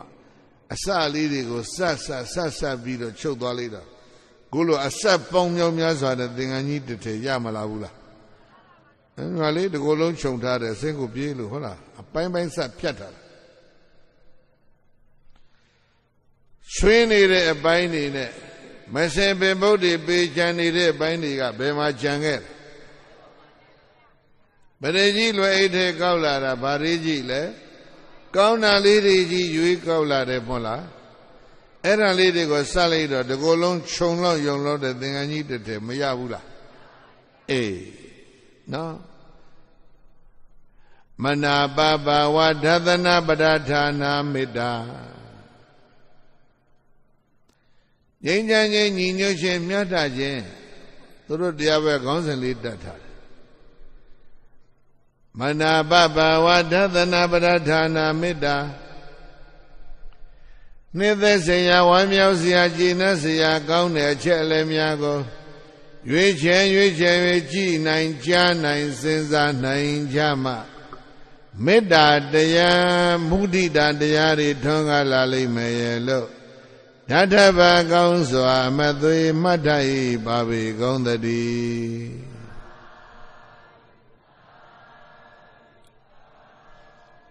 မတေကြီးပသကောသင်္ကကောက်တဲ့ထွန်းကောနှလုံးမူ၍မိမိရဲ့ပတ်ဝန်းကျင်ခြေရင်အိမ်ကောင်းရင်အိမ်မျက်နှာစာအိမ်နောက်ဖေးအိမ်ပေါ့လေအနည်းဆုံးအိမ်လေးလုံးလောက်အဲ့ဒီအိမ်နေသူလူအချင်းချင်းတို့ရဲ့ပေါ်မှာပြိဿရဲ့ပသကောသင်္ကကောက်တဲ့မထေကြီးကဲ့သို့ဘယ်လိုကျင့်ရမှာလဲကျင့်နှက်เสียကောင်းသောကျေးဇူးတင်เสียကောင်းသောအချက်လက်သေးကိုကြီးရွေနှလုံးသွင်းသွားရင်ဘာရမုဒိတာဘာရလဲမကျင့်နှက်เสียတွေကိုကြီးတမင်ရွေတုံနေမယ်ဆိုလို့ရှိရင်လည်းတနိုင်ငံလုံးဘယ်သူမှကျင့်နှက်เสียကောင်းတော့မှာမဟုတ်နောက်ဆုံးကိုဘယ်လောက်ကျင့်နှက်အောင်မှာလဲကျင့်နှက်เสียလူတယောက်ငါကောဟုတ်သေးလားဒီလိုဖြစ်သွားလိမ့်မယ်နော်အဲ့တော့အလုံးနှလုံးသွင်းနေကိုဘာလို့ရမလဲပြန်ဘာတွေပြန်မယ်သဘောထားတွေပြန်မသကုသင်္ကကောတဲ့မထေကြီးထုံးနှလုံးမူလူတယောက်ရဲ့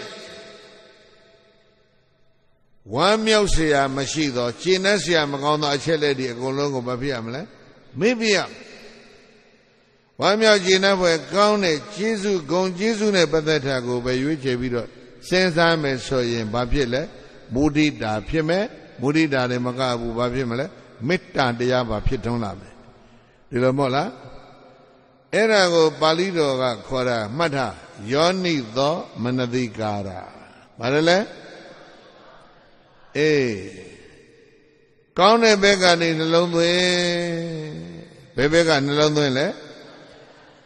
မနာပပဝဒသနာပရဌာနာနှစ်သက်စရာဝမ်းမြောက်စရာကြည်နပ်စရာကောင်းတဲ့အချက်လည်းများကိုရွေးချယ်ကြည်နိုင်မယ်ချမ်းနိုင်မယ်စဉ်းစားနိုင်ကြမယ်ဆိုရင်ဘာသင်ကိုသင်္ကန်းကောက်တဲ့မထေရကြီးရဲ့ထုံးကိုနှလုံးမူ၍စဉ်းစားနိုင်ကြမှာမေတ္တာတရားနဲ့မုဒိတာတရားတွေထံကားလာလိမ့်မယ်လို့တထဘာကောင်းစွာမသွေမှတ်ထိုက်ပါပေကုန်သတည်း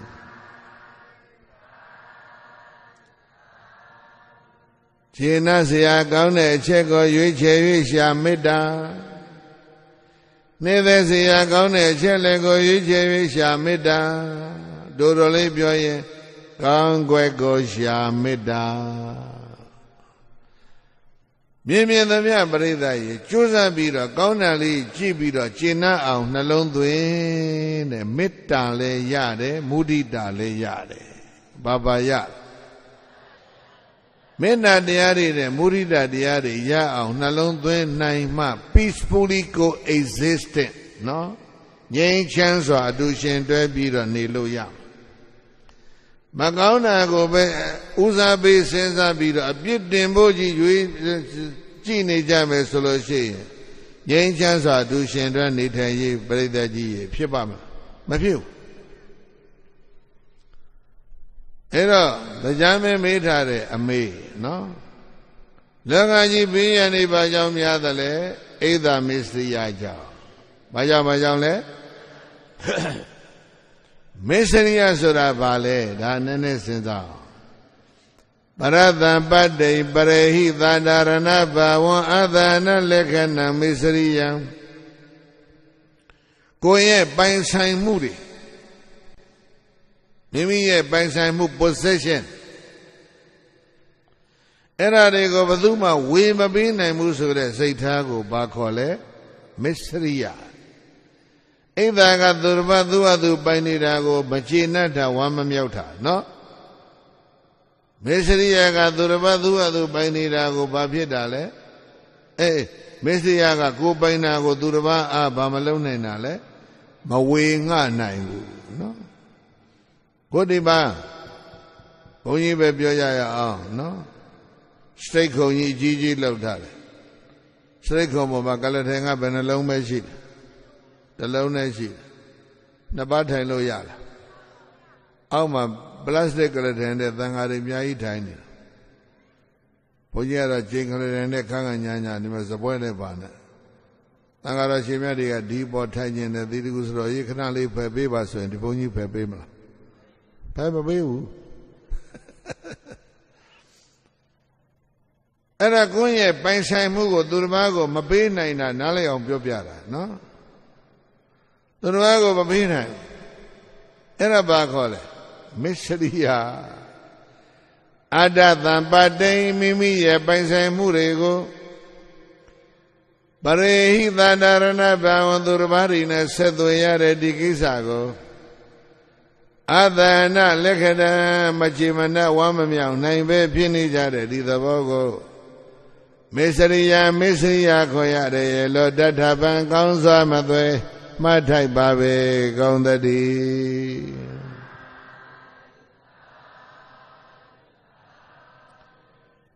ကမ္ဘာမှာဖြစ်နေတဲ့စစ်ပွဲတွေအကုန်လုံးကဒီနှစ်ခုကစားတယ်။ဘာနဲ့ပါလဲအိဒါနဲ့မစ္စရိယအင်္ဂလိပ်အမေရိကန်အုပ်စုကိုကြည့်လိုက်ရင်တထေးတွေကြီးပဲတထေးဝါဒတွေမဟုတ်လားအဲ့ဒါကိုနိုင်ငံရေးသမားတွေကဘာပြောလဲ capitalist သူတို့ရဲ့ဝါဒကို capitalism တထေးဝါဒပေါ့နော်အဲ့ဒီတထေးတွေကိုအင်္ဂလိပ်တထေးတွေအမေရိကန်တထေးတွေဂျာမန်တထေးတွေကိုမကြင်မနှက်ဖြစ်နေတာကဘယ်သူတွေလဲကွန်မြူနစ်တွေဒီလိုမဟုတ်လားကွန်မြူနစ်ကဆင်းရဲသားတွေစုပြီးတော့ဟိုကောင်တွေတထေးတွေကာယီတွေအကောင်းစားစီးပြီးတော့ဒီနေ့9ကြိမ်တော့စားခြင်းတယ်လို့စားတို့ကတော့မဝတော့စားနေရတော့ချားกว่าဖြစ်တဲ့ကမ္ဘာစစ်ပွဲတွေကိုပြန်ကြည့်ရင်အိဒါနဲ့မစ္စရိယတိုက်တဲ့တိုက်ပွဲနော်သိချပြန်ကြည့်ပါဒါပဲအိဒါအုပ်စုနဲ့မစ္စရိယအုပ်စုချကြတဲ့တိုက်ပွဲအဲ့ဒါခံနေရတာ တရားမင်းကဒါလာမီးနော်ဘုန်းကြီးထင်တယ်နော်သူတရားမဲ့ကိစ္စကိုသူပြောရမှာကိုမပြောဘဲနဲ့ဘေးရှောင်လွှဲပြီးတော့ဓမင်းဘူးလားရှာလွှဲသူလုပ်တယ်ကဘာကြီးဘေးကနေသိပြတယ်ဖေရဘာကြောင့်လဲမြတ်စွာဘုရားဖြေလိုက်ပြီးပြိဿလည်းရသွားပြီဘာကြောင့်လဲအိဒါနဲ့မေစရိယကြောင့်အိဒါကဘာဖြစ်တာလဲများကြီးပိုင်ထားတဲ့ပုဂ္ဂိုလ်တွေကိုမချေနှက်ဘူးမေစရိယကဘာဖြစ်တာလဲပိုင်ခြင်းနဲ့ပိုင်ရခြင်းနဲ့ရသိမ့်ပိတ်တာဘယ်သူမှရှယ်ရမလုပ်ဘူးဒီလိုမဟုတ်လားအဲ့တော့ရှယ်ရလေးပဲများလုပ်ကြပါသိမ့်ပိုင်ထားတဲ့ပုဂ္ဂိုလ်တွေကနော်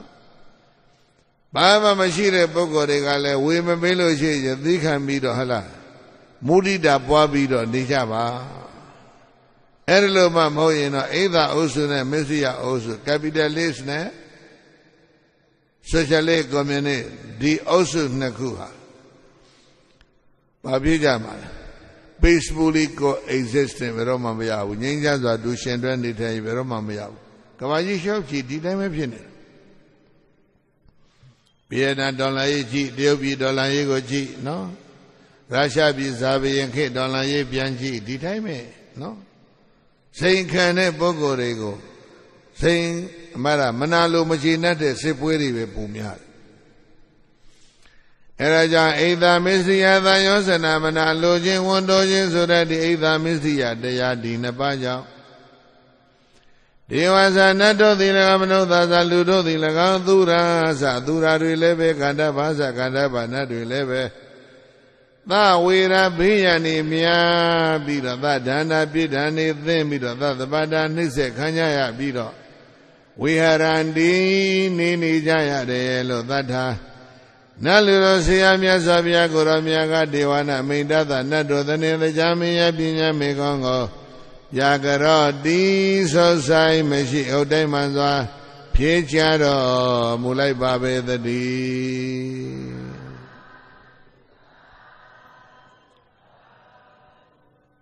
အဘာကြီးဘာကြောင့်ဘေးရန်နေမြအိဒါမစ္စရိယကြောင့်ဘုံနာကြည်တော်မူသောအိုမြတ်စွာဘုရားအိဒါမစ္စရိယံခောမာရိတဂိဏိအိဒါမစ္စရိယံခောမာရိတဂိဏိဒါနံဂိဏသမုဒယဂိဇာတိကဂိပဘဝံအဲ့ဒီအိဒါမစ္စရိယတရားဒီနှစ်ပါးကဘယ်ကနေဘာကြောင့်ဖြစ်တာလဲဝိဇ္ဇက်ကလေးမေးလာတယ်အိဒါပြည့်စုံတဲ့ဖြစ်တော့နဲ့တိုးတက်တဲ့အောင်မြင်တဲ့ဆိုတဲ့ပုဂ္ဂိုလ်တွေကိုမကျေနပ်ဘူးမစ္စရိယသိပိုင်းဆိုင်မှုတွေများနေတဲ့ပုဂ္ဂိုလ်တွေကဘယ်သူကမှမဝေငှနိုင်ဘူးအဲ့ဒီဣဒ္ဓမစ္စရိယတရားဒီနှစ်ပါးသည်ပင်ကစဖြစ်တယ်လဲလို့သေကောဒေဝနာမိန်တော်နတ်တေကောဆိုရတဲ့တရားမင်းကဘဂဝန္တဘုံ၆ပါးသခင်ဘုရားရှင်ကိုရောမြတ်ကိုအပေါက်စီသီလိုရဲ့နေမေမြန်ရှာလေတော့တည်း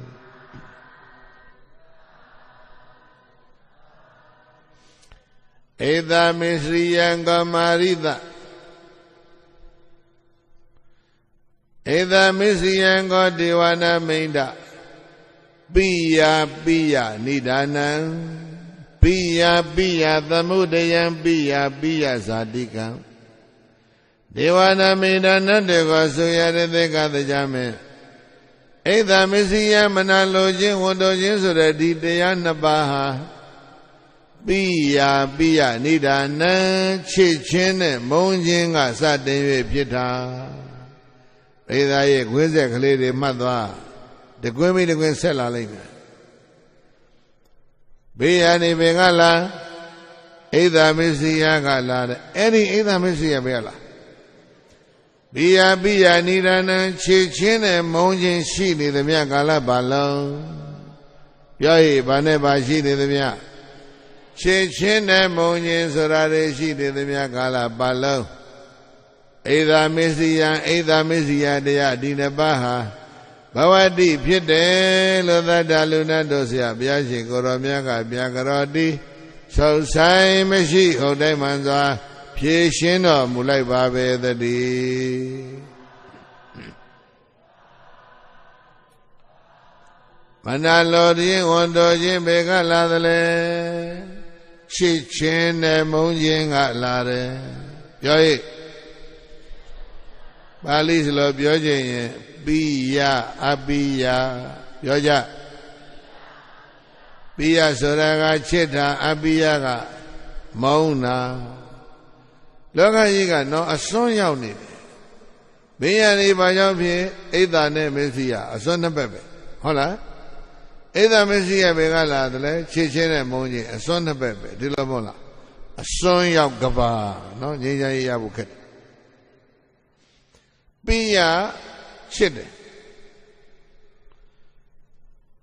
အလုံးပရိသတ်နော်ကိုချစ်သူကိုသူတစ်ပါးကစိတ်ကြွယ်ရအရာကလေးမှာဒိုးဒိုးဒိတ်ဒိတ်ဘာလှုပ်နေတာဆိုလို့ရှိရင်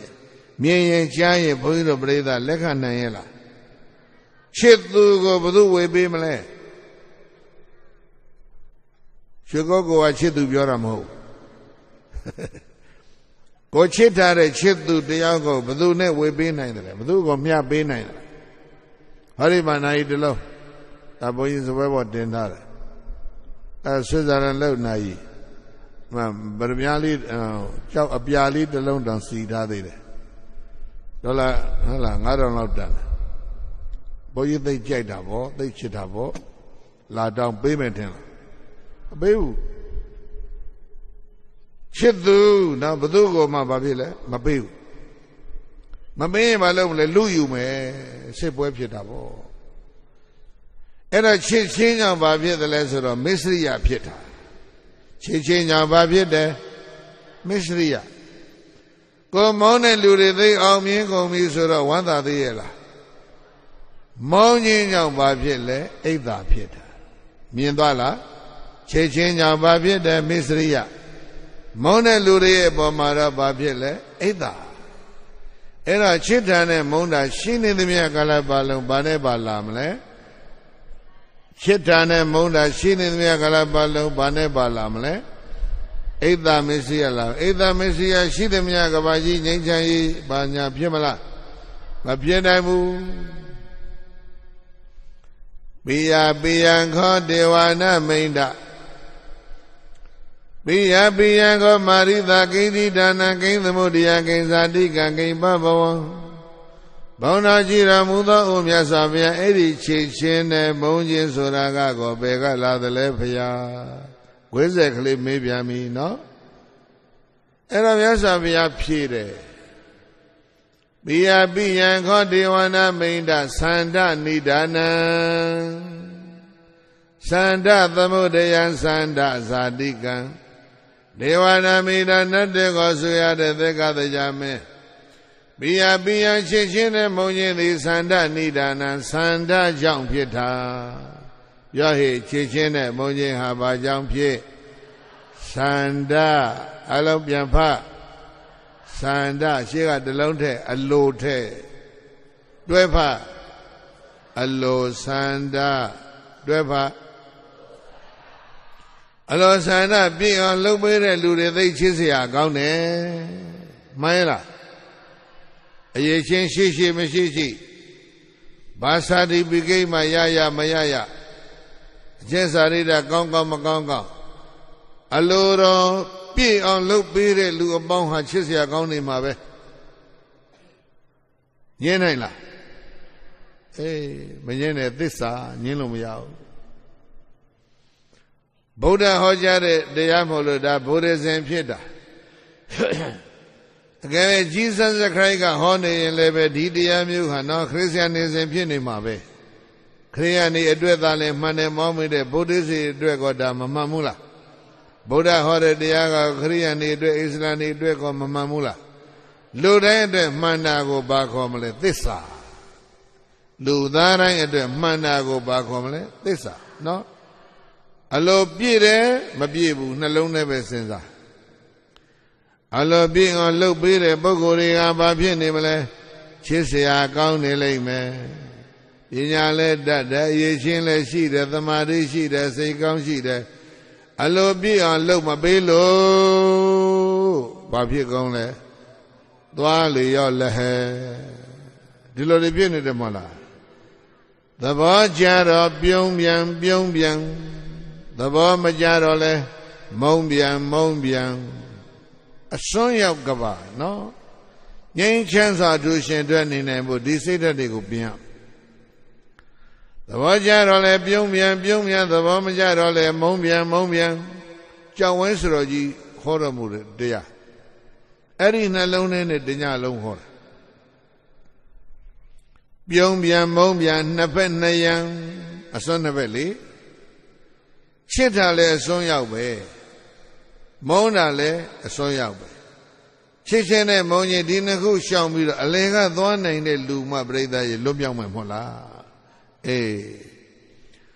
သဘောမကြတော့လဲမုံပြန်မုံပြန်သဘောကြတော့လဲပြုံးပြန်ပြုံးပြန်ပြုံးပြန်မုံပြန်နှစ်ဖက်နှစ်ရံငါမပါယံကိုယ်ပိုင်ဉာဏ်နဲ့ကြံအဲ့တဲ့ငါမထဲနဲ့ချစ်တဲ့အထဲလဲပါပဲတဲ့လဲငါမပါစေနဲ့ငါချစ်သူငါချစ်တာငါဖဲတာမုန်းတဲ့ထဲမှာလဲငါမုန်းတယ်လို့မလုံးနဲ့ချစ်တဲ့အထဲမှာရောမုန်းတဲ့အထဲမှာရောငါကိုနှုတ်လိုက်အတ္တကိုဖယ်လိုက်ပေါ့သဘောမကြတော့လဲမုံပြန်မုံပြန်သဘောကြတော့လဲပြုံးပြန်ပြုံးပြန်ပြုံးပြန်မုံပြန်နှစ်ဖက်နှစ်ရံငါမပါယံကိုယ်ပိုင်ဉာဏ်နဲ့ကြံအမှန်သိတန်တိဧနိဗ္ဗာန်တဲ့ဒါကြောင့်ဝဲဆိုတော်ကြီးဟောတော်မူတာဗျာသိနတ်ထောင်လို့ကောင်းအဲ့တော့ဆွမ်းရောက်ကပါပြိဿရဲ့ငြိမ်းချမ်းမှုရဖို့ခက်ပြီနော်မေတ္တာမဆိုလို့ကဘာကြီးဘိယံနေဘာကြောင့်များပြောဘာကြောင့်များဧသာမစ္စည်းဧသာမစ္စည်းဘယ်ကလားချစ်ချင်းမုန်းချင်းကလာတယ်ချစ်ချင်းမုန်းချင်းဘယ်ကလာလဲသန္တာကလာတယ်သန္တာပြည့်ရင်ချစ်မယ်သန္တာမပြည့်ရင်မုန်းမယ်ဒီလိုမဟုတ်လားသန္တာကောပဏ္ဏမာရိသာကိဏိဒါနာကိသမုဒယကိဇာတိကောကိမ္ပဘောဘုံနာကြည်ရမှုသောအိုမြတ်စွာဘုရားအဲ့ဒီသန္တာကောဘယ်ကလာတာလဲဘုရားတရားမင်းကစိတ်ဝင်စားပြီးတော့ချင်းချိုးလေးလိုပဲသူတရားသူမေကောင်းကသန္တာဘယ်ကလာလဲဆိုတော့ဘုရားလည်းသန္တာကောဒေဝနာမိန်တာဝိတက္ကအနိဒါနောဒေဝနာမိန်တာနဲ့တေကောဆိုရတဲ့သက္ကတရားမင်းသန္တောသန္တာဆိုတာဟာဝိတက္ကနိဒါနောဝိတက္ကစတင်၍ဖြစ်တာပရိသတ်ရဲ့သန္တာဘာကစဖြစ်ဝိတက်အလုံးပြောဘယ်ကလဲဝိတက်ဆိုတာတွေးတာပဲမို့လား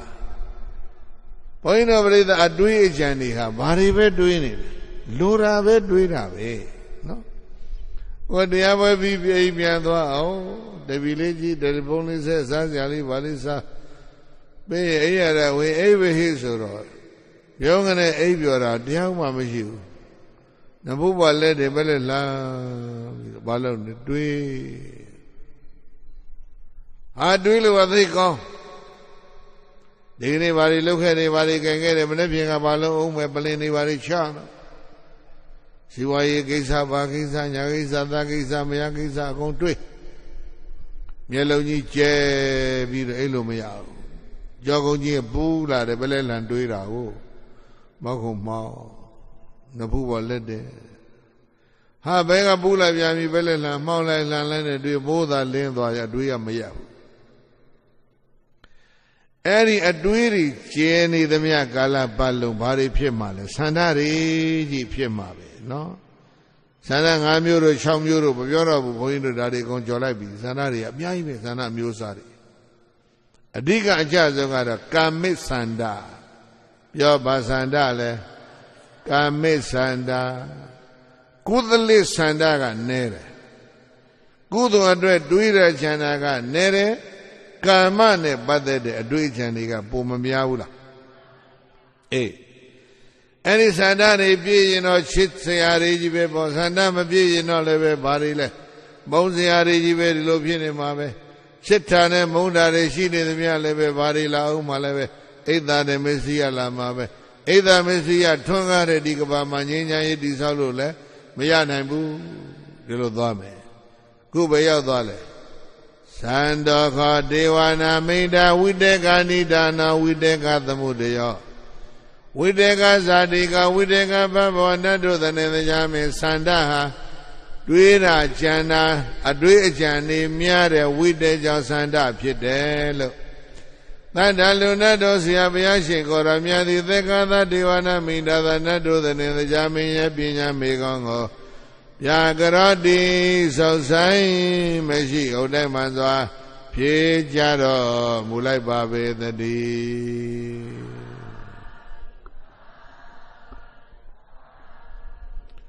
ဧသာယေသန္တဘေကလာဝိတေသန္တဘေကလာအတွေးတွေအဲ့တော့အခြားသုတ်တန်တစ်ခုမှာမေဂိယသုတ်တန်နော်မေဂိယဆိုတဲ့ယဟန်တော်သေတော်ကြီးထဲမှာထိုင်ပြီးတော့တပါးတဲ့တရားအထုတ်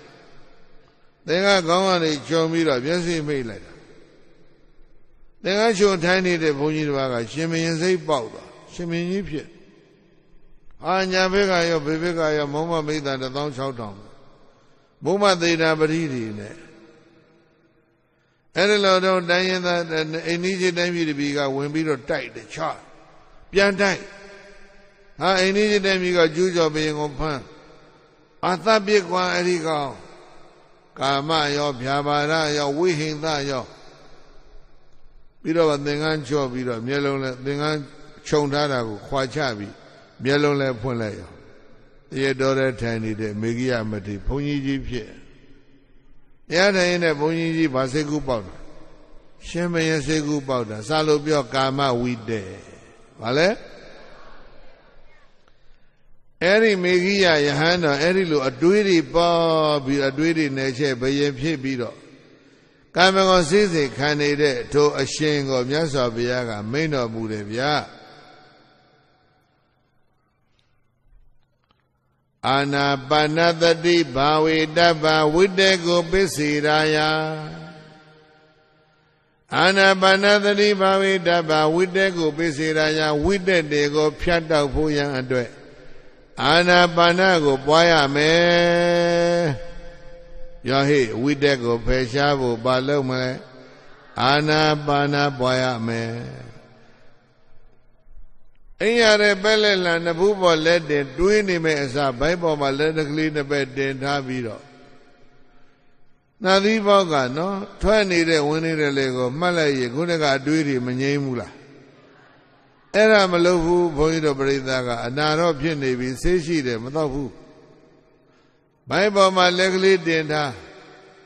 အဲ့ဒီဘိုက်ကဖောင်းနေတာလေးပိန်နေတာလေးကိုမှတ်နေရင်ကောဒီအတွေးတွေပြိဿရေမရနိုင်ဘူးလားဟာအဲ့ဒီမှာဆေးတွေရှိတာပဲလေဆေးမတော့ကြဘူးဒီလိုဖြစ်တယ်အဲ့ဒီတော့အာနာပါနသတိဘာဝေတ္တဗဝိတေကိုပစ္စေရာယပရိသယေဝိတေကိုခြုံငိမ့်မှုရန်အတွက်မလုပ်မလဲအာနာပါနကိုပွားရမယ်လို့သတ္ထာနတ်လူတော်ဆရာမြတ်စွာဘုရားကိုရောမြတ်သည်ဒေသေတိကရုဏာရှိရှုဟောကြားတော်မူခဲ့ပါပေသတည်း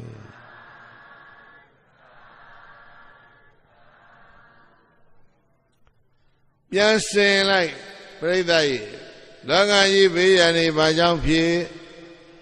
အိဒါမစ္စည်းယဘာကြောင့်ဖြစ်ခြေချင်းနဲ့မုံချင်းကြောင့်ခြေချင်းမုံချင်းဘေကလာအလိုဆန္ဒပြည့်မပြည့်ကလာတယ်အလိုဆန္ဒဘေကလာလဲဝိတက်အတွေးတွေခေါင်လို့အဲ့ဒီဝိတက်ဘေကလာတယ်လေဆိုတဲ့မေကွန်းကိုခုရောက်သွားပြီဘုန်းကြီးတို့ချုံးပြီးတော့ဖြေမေးဖြေသွားတယ်ဝိတ္တဘာကြောင့်ဖြစ်တယ်လဲ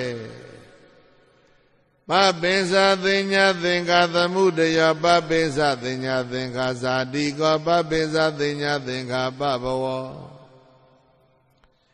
ဒေဝနာမိနာနတ်တေကိုဆုရတဲ့သေကတကြမေဝိတ္တေကောဝိတ္တတိပပိစ္ဆသင်ညာသင်္ခါသမုဒယောသန္တရာကိုချဲ့ထွင်တဲ့တဏှာပပင်စကစတင်၍ဖြစ်တာသန္တရာကိုချစ်တတ်ထွင်တတ်တဲ့တဏှာလောဘကစတင်၍ဖြစ်တာလို့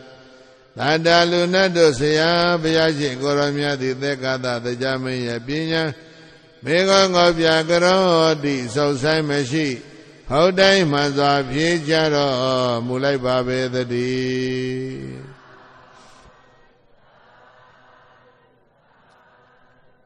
ရေသာယေဝိတဘေကလာသလဲလို့ဆိုရင်စာတိုင်းပြောအောင်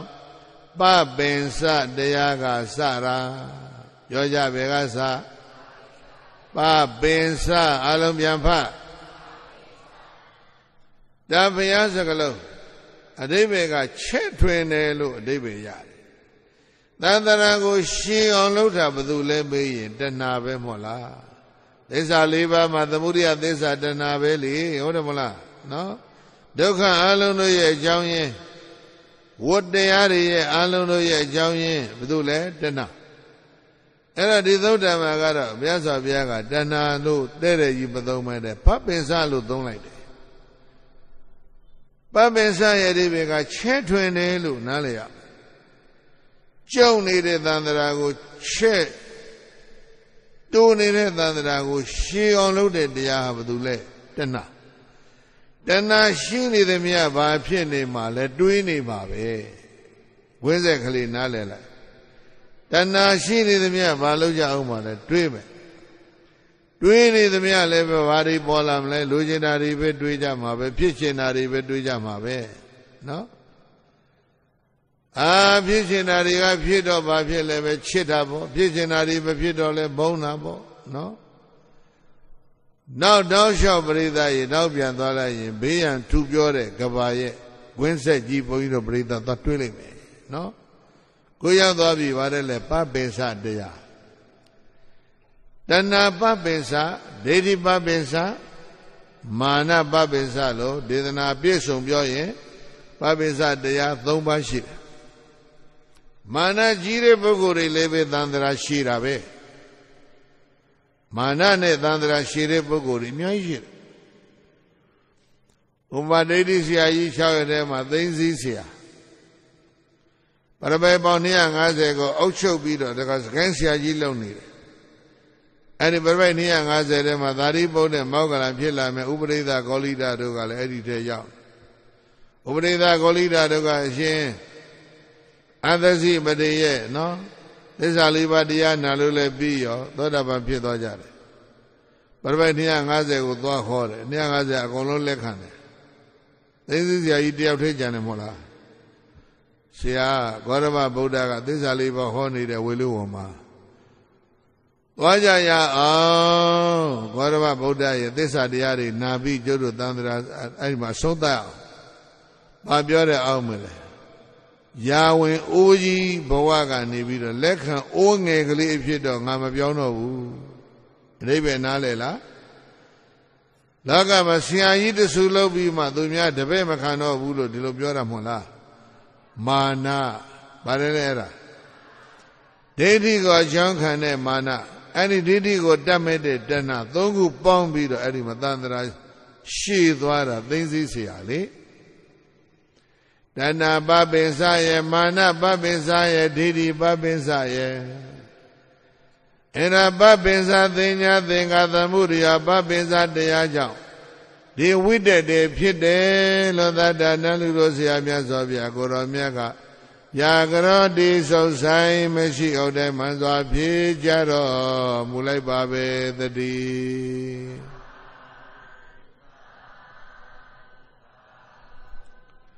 ဘေသာယေဝိတေဘေကလာတယ်လေတဏှာပပင်စကလာတာသန္တရာကိုချစ်တဲ့တရားကိုဘာခေါ်လဲပပင်စတရားတရားကိုကောက်တော့ဘာရလဲတဏှာအဲ့ဒါဆိုရင်အဲ့ဒီတဏှာလောဘကဘေကလာတယ်လေမြတ်စွာဘုရားမင်းနေပြန်တယ်ဒါကြတော့ဘုန်းကြီးမရွတ်တော့ဘူးတဏှာဘယ်ကလာတယ်လဲဆိုဒီပရိသတ်အကုန်လုံးတော့နီးနီးပြောတတ်တယ်ပြောသားတဏှာဘယ်ကလာရွတ်လေဝေဒနာပစ္စယရွတ်လိုက်စမ်းဝေဒနာပစ္စယတဏှာပြန်ရွတ်ပါ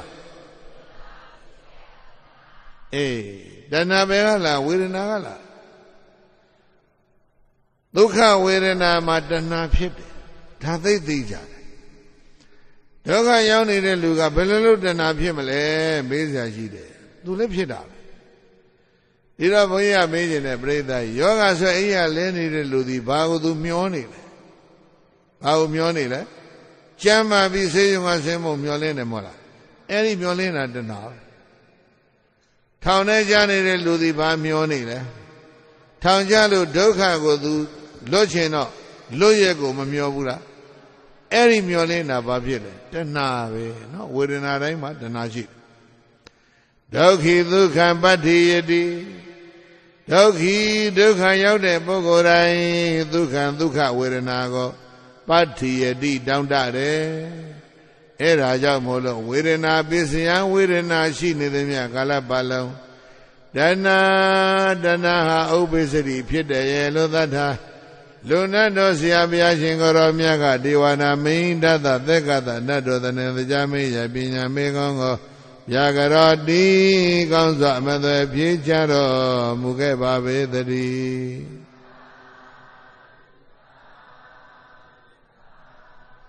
ဝေဒနာသမှုရိယာတဏှာသမှုရိယောပေါ့နော်အဲ့တော့တရားမင်းရဲ့မေကောင်းကဆက်လိုက်သေးတယ်စိတ်ဝင်စားစရာကွင်းဆက်ကလေးတွေသန္တရာကိုချဲ့တဲ့အဲ့ဒီတဏှာသန္တရာကိုရှည်အောင်လုပ်တဲ့ဒီတဏှာအဲ့ဒီတဏှာချုပ်ရင်တော့သန္တရာလည်းပဲကျုံပြီပေါ့ဘုန်းကြီးပြောတဲ့စကားလုံးနားလည်လားတဏှာချုပ်ငိမ့်လို့ရှိရင်သန္တရာဘာဖြစ်လဲကျုံသွားရှည်တဲ့သန္တရာဘာဖြစ်လဲတိုးသွားတယ်လုံးလုံးသန္တရာပြတ်ချင်လဲပြတ်သွားမှာပေါ့နော်တဏှာရဲ့အတိုင်းတာလိုက်လို့ဟုတ်လားအဲ့ဒါဆိုလို့ရှိရင်အဲ့ဒီတဏှာရဲ့ချုပ်ငိမ့်မှုကိုတပည့်တော်တို့ဘယ်လိုလုပ်ရှာမလဲမြတ်စွာဘုရားမိမ့်ပြီးဘုန်းကြီးတော်ပြိဿကြီးဒုက္ခယဝေဒနာယရာဂအနုသယောအနုသေတိဒုက္ခဝေဒနာဖြစ်နေရင်ယာကဝင်လိုက်မယ်အရိယာကကိုပယ်ဖို့ရန်အတွက်ဒုက္ခဝေဒနာဒုက္ခတောတထပဒုက္ခဝေဒနာကိုဒုက္ခတောဝိပရိနာမဒုက္ခရဲ့လို့တထပကောင်းစွာမသွေမှတ်တိုက်ပါပဲကောင်းတည်း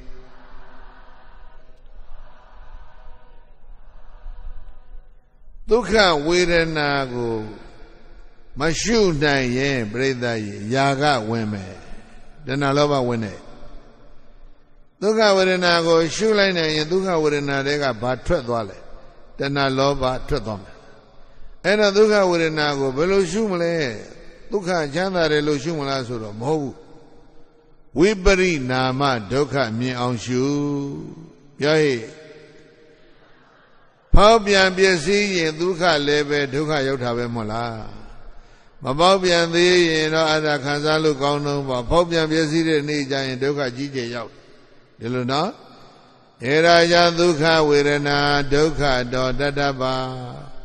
ယာရုမြဲနေတော့တိုင်ကြတာပေါ့ဗျာပြုတ်ပြီးဆိုတော့ဒုက္ခရောက်တာပေါ့ဒီလိုနားလည်အောင်စဉ်းစားဟုတ်လားဒုက္ခဝေဒနာကိုဒုက္ခတော့ဒုက္ခနေရာမြတတ္တပါရှုရမယ်အဲ့ဒါရှုနိုင်မယ်ဆိုရင်ဒုက္ခယဝေဒနာယရာဂနုသယောမဟာတဘောဒုက္ခဝေဒနာမှာရာဂနုပြကိုပယ်လိုက်ပြီးရဲ့လို့ပယ်လိုက်နိုင်ပြီးရဲ့လို့သတ္တလူနတ်တို့ဆရာဘုရားရှင်ကဟောစကရုဏာရှိရှုဟောပြတော်မူခဲ့ပါပေသတည်း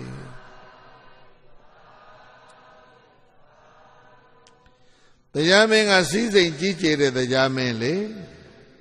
မိဖုရားကြီးကဘယ်နှယောက်လဲ၄ယောက်အငယ်တွေအယံတွေကနှစ်ကတိ၅သန်းနတ်ပြည်တပြည်တည်းအုပ်ချုပ်တဲ့မင်းလားနှစ်ပြည်အုပ်ချုပ်သလားသတ္တုမာရိတာမဏိသာနှစ်ပြည်တောင်အုပ်ချုပ်တော့သူဒုက္ခဝေဒနာကသိကြီးကျယ်တယ်လေအဲဒီကြီးကျယ်သောဒုက္ခဝေဒနာကိုနာယီပိုင်းလောက်အလိုမှာသူစွန့်ရတော့မယ်နဲ့တူတယ်ဟုတ်တယ်မလားတရားနာရင်နဲ့အချိန်ကိုအဲ့ဒါဆွဲယူပြီးတော့စဉ်းစားမယ်ဆိုရင်နာယီပိုင်းတော့မကြံတော့ဘူးမိနစ်ပိုင်းအတွင်းမှာဒီစည်းစိမ်ကိုသူစွန့်ရတော့မယ်ဘာဖြစ်လို့လဲသိမှာဟုတ် ညာဥယံလောက်မှသူသိမယ်ပဲမဟုတ်လားသိစည်းစိမ်နေအကုန်ဆွမ်းရမယ်အဲ့တော့မြတ်စွာဘုရားပြလိုက်တာကအဲ့ဒီဒုက္ခဝေဒနာရဲ့ဝိပရိနာမဒုက္ခကိုရှုပြိဿကြီးဒုက္ခဝေဒနာဤဘာကိုရှုလဲဝိပရိနာမဖောက်ပြန်ပစ္စည်းရဒုက္ခရောက်တယ်လို့သာအဲ့ဒါရှုဘာကိုပယ်မလဲဒုက္ခဝေဒနာတွေကဘာကိုပယ်မလဲတဏှာကိုပယ်ပြီးသားဖြစ်သွားမယ်ဒုက္ခယဝေဒနာယဒုက္ခတောတတ္ထပါဒုက္ခဝေဒနာကိုဝိပရိနာမဒုက္ခလို့မြင်အောင်ရှုအဲဒီလိုသာမြင်အောင်ရှုနိုင်ရင်ဒုက္ခယဝေဒနာယရာဂနုသယောပဟိယတိဒုက္ခဝေဒနာမှာကိန်းနေတဲ့သန္တရာကိုနေချဲ့တဲ့ရာဂတဏှာလောဘအနုတ္တယကိုပဟိယတိပယ်ဆော့နိုင်လိမ့်မယ်ရလို့သတ္တနာလူတော်ဆရာမြတ်စွာဘုရားကိုရောမြတ်ကဗျာကရောတိဆောဆိုင်မရှိဥဒိမှန်စွာဖြေကြတော်မူခဲ့ပါပဲတည်း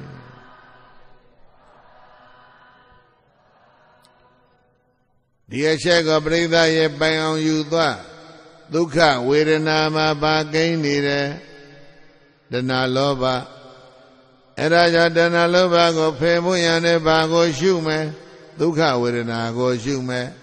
ဘယ်လိုရှုခွင့်ဆင်ပြီးတော့ရှုမလဲဒုက္ခမြင်အောင်ရှုမယ်ဒုက္ခဝေဒနာကိုဗာမြင်ရမယ်ဘာဒုက္ခဝိပရိနာမဒုက္ခဒုက္ခယဝေဒနာယဒုက္ခတောတထပါဒုက္ခဝေဒနာကိုဒုက္ခမြင်အောင်ရှုရာဂနုသယောပဟာတဘောဒုက္ခဝေဒနာမှာကိန်းတဲ့ဘာကိုပယ်မလဲတဏှာလောဘရာဂကိုပယ်လိုက်နိုင်တယ်ပယ်ရမယ်ရဲ့လို့သတ္တလူနတ်တို့ဆရာများဆိုဗျာကိုရောမြတ်ကဒေသင်တေဟောကြားတော်မူသည်ရှိသောဒေသနာနုသာရိနာဘုရားရှင်ကိုရောမြတ်ဟောကြားတဲ့ဒေသနာတော်ကိုအစဉ်လျောက်ပြီးတော့မှဝေဒနာဝေဒနာကိုဒုက္ခဝေဒနာကိုအနုပတန်တော်ဗန္တရလည်းရှုမှသုံးသသိရှိသောသေကောဒေဝနာမေရဏတ်တို့တနေတရားမင်းဟာသောတာပတ္တိဖလေသောတာပတ္တိမဉ္ဇဉ်ဘုံညာ၌ပဋိတ္တဟိကောင်းစွာမသွေတည်ရှိပါပေသတည်း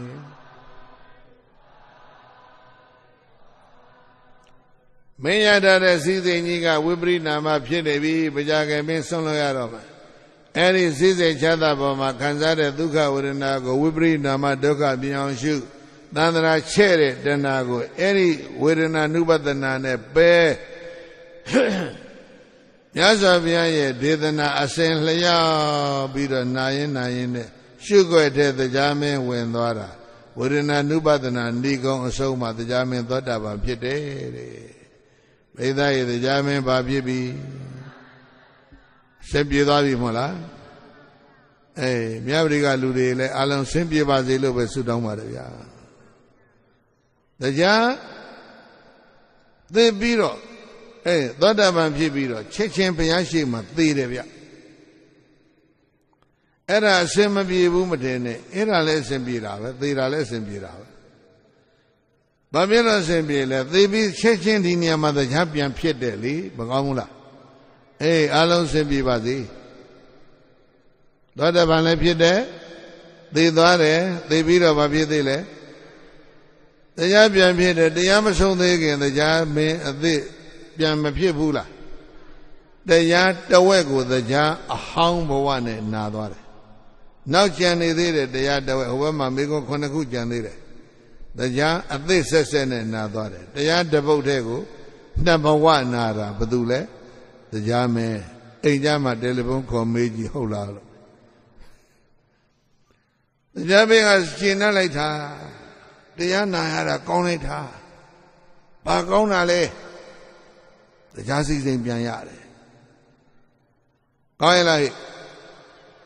ခဲလို့ပြောရင်တော့စောင်းသလိုဖြစ်မှဆိုရတယ်ကလထိုင်ပြန်ရသွားတယ်မကောင်းဘူးလားတရားနာလို့ကလထိုင်ပြန်ရတယ်ဗျာအဆင်ပြေတာနော်အဲ့တော့တရားမင်းကရှေ့ကြံနေတဲ့အပိုင်းကိုမနာကျင်တော့ဘူးပြန်ကျင်ပြီးပြေကြီးလည်းနဲ့ပုတ်တယ်အဲ့ဆိုပဲကိုရမြတ်ကသိတယ်ဒီကောင်ငါတရားသိခိုင်းတာ အဲ့တော့မြတ်စွာဘုရားကရနေတုံးမှာတရားမင်းကဘာလုပ်လဲလက်အုပ်ချပြီးတော့မြတ်စွာဘုရားကိုရှစ်ခိုးတယ်ဗျာတာဝရိန္ဒပြန်ငါနီးတရားရှစ်ခိုးသွားတာအဲ့ဒီတရားသိမ်းဘုရားရှစ်ခိုးလေးနဲ့ဘုန်းကြီးတို့တရားပွဲပြီးအောင်အဲ့တဲ့လူတွေနှုတ်ထားနမောတတ္တဗုဒ္ဓဝတ္တရဟတောသမ္မာသမ္ဗုဒ္ဓတ္တအဲ့ဒါတရားမင်းရှစ်ခိုးတာနမောတတ္တဗိကျမ်းစာကလာတယ်လေဘုန်းကြီးတို့ပြိဿမေးမနေနဲ့သိပြီတရားမေးခွန်းနေမေးသွားတယ်သက်ကပညာသုတ်ထဲကလာတာတရားမင်းဘုရားရှစ်ခိုးတာဒါနော်ဘသူရေးတဲ့ဘုရားရှစ်ခိုးမှမဟုတ်ဘယ်ဘုန်းကြီးလက်စွမ်းမှမဟုတ်ဘူးတရားရှစ်ခိုးတာတရားလက်စွမ်းပေါ့နမောတတ္တဗဂဝတောအရဟတောသမ္မာသမ္ဗုဒ္ဓတ္တနမောတတ္တဗဂဝတောအရဟတောသမ္မာသမ္ဗုဒ္ဓတ္တအရဟတောပြမနာလူသုံးဘုံသူတို့ရဲ့ပူဇော်ပဲလူတန်းပဲဖန်သမျှတို့ကခံယူခြင်းငါထိုက်တော်မူပါပြီထသောအရဟတောစိတ်ကွယ်ရာယံနေကိုမူရာနှုတ်မူရာစိတ်ရမူရာတို့ဖြင့်မကောင်းမှုမှန်သမျှတို့ကိုပြုတော်မမူပြောတော်မမူပြောဆိုတော်မမူကြံစည်တော်မမူတတ်ပါပေထသောအရဟတောပရိစ္ဆသမုပ္ပါသန္တရာစေယဟရဲ့အကန့်အကွတ်တဲ့ကိုချိုးပြက်ခုတ်တွင်သုတ်သင်ရှင်လင်းတော်မူတတ်ပါပေထသောသမ္မာသမ္ဗုဒ္ဓသာသင်္ကာရဝိကာရလက္ခဏာနိဗ္ဗာန်ပညာဟုဆိုသောညီရငါးတန်တရားမှန်ကိုဆရာမစောမိမိလောလကိုယ်ရိုင်သားလေးမဖောက်မပြတ်မှကစားထိုးထွင်း၍သိမြင်တော်မူတတ်ပါပေထသောသမ္မာသမ္ဗုဒ္ဓသာဒုက္ခသမုဒယနိရောဓနှင့်မေဃမိသားလေးသစ္စာကိုဥစွာပိုင်ပိုင်သိမြင်နိုင်၍သုံးဆိုင်ပို့ခြင်းများဝေနေကိုမသွေကိုတို့သိစေတော်မူတတ်ပါပေထသောသမ္မာအရဟတောနမောတတ္တဗဂဝတောအရဟတောသမ္မာသမ္ဗုဒ္ဓတ္တတတ္တတာရိတတ္တလာဘအလဘသတိရှစ်တံလောကတံတို့ကြောင့်ဖောက်ပြန်တုံလုံးခြင်းမရှိဘေဂရိတည်ကြည်သောတာတိကုံနှင့်ပြည့်စုံတော်မူတတ်ပါပေထသောဒါသတာရိတတ္တလောကတံဒလိမုံတိုင်းဝှေ့လဲမရွေ့မရိုင်းကျောက်စာတိုင်းသောခိုင်ငိမ်ခန့်ကတည်တတ်သောတာတိကုံနှင့်ပြည့်စုံတော်မူသောထိုဘုန်းတော်၆ပါးသခင်သဗ္ဗညဘုရားရှင်ကိုရောမြတ်အားမေယမကံတရားဟောပုဂ္ဂိုလ်တရားနာပုဂ္ဂိုလ်ဆိုကြကုန်သောထိုတို့များစွာငါခန္ဓာကိုသူငါသမုတ်ကျွန်ုပ်တို့ဤနမောကာယဝစီမနောရှိလျက်ဣဇရိညွန်လျိုလက်ဆုံးမို့၍ရှိခိုးရခြင်းသည်နမောကိုယ်နှုတ်နှလုံးသုံးပါးပြောင်းပြော့မန်ကိုလျှော့၍ကြော့မြန်နှုတ်လက်ဆုံးမိုးကရှိခိုးရခြင်းသည်အထုဘဝတုကောင်းစွာမသွေဖြစ်ပါစေတည်း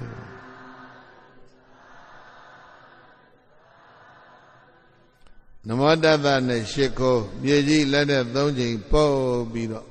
တရားမင်းမိဖုရားကြီးတွေလက်ဆွဲပြီးတော့တာဝရိန္ဒာပြန်ပြီးတဲ့တရားနာရတဲ့ကျေးဇူးစွန့်လို့ရကနီးဖြစ်နေတဲ့ကလထိုင်ပြန်ရသွားတယ်ပေါ့ဗျာအလုံးမြတ်ပရိကလူတွေလည်းဆင်ပြေပါစေလို့ပဲဆုတောင်းပါတယ်။ကဲအိတ်တဲ့လူတွေအကုန်လုံးနှုတ်ထားလိုက်ကြ။ဘုန်းကြီးတိုင်ပေးတာလိုက်ဆိုဣဒာမေပုံညံဘောဓိညာဏတ္တပစ္စယောဟောတုအရှင်ဘုရားဘုရားတပည့်တော်တို့ဤဓမ္မဒါနာဓမ္မပူဇာဓမ္မသဝနဓမ္မဒေသနာဤကောင်းမှုသည်ဘောဓိဉာဏ်ဤအထောက်အပံ့ဖြစ်ပါစေတည်းဤကောင်းမှုကုသိုလ်အဖို့ကိုဘဝများစွာသန္တရာမှယနေ့ကြအောင်ဆွေမျိုးမိဘတော်စัจ जा ကုန်သောဆွေဟောင်းမျိုးဟောင်းမိဟောင်းဖဟောင်းဘိုးဟောင်းဘွားဟောင်းဆရာသမားပေါင်းတို့အားရှားကြပါစေရကြပါစေ အမြဝေကြားကြားသမျှကုသိုလ်ဝေစုအယယူ၍အမြယူ၍ဝမ်းသာကြသည်ချမ်းသာကြသည်ဖြစ်ပါစေသောကုသိုလ်အမြအမြအမြယူတော်မူကြပါကုန်လောသာဓုသာဓုသာဓုကုသိုလ်အမြအမြအမြယူတော်မူကြပါကုန်လောသာဓုသာဓုသာဓုကုသိုလ်အမြအမြအမြယူတော်မူကြပါကုန်လောသာဓုသာဓုသာဓုဆက်လက်ပြီးအစီရင်ရဓမ္မဘူတာအလှူတော်ငွေများဆက်ကလှူဒန်းခြင်းနဲ့ဆရာတော်ဘုရားကြီးထံမှအလှရှင်ဂုဏ်ပြုမှတ်တမ်းလွှာများလက်ခံရယူခြင်းအစီအစဉ်ဖြစ်ပါသည်ဗျာဓမ္မဘူတာအလှူတော်ငွေများကိုကပ္ပိယကာရကဖြစ်သောတိရဂူသာသနာပြုအဖွဲ့အတွင်းရေးမှူးဦးမြင့်အောင်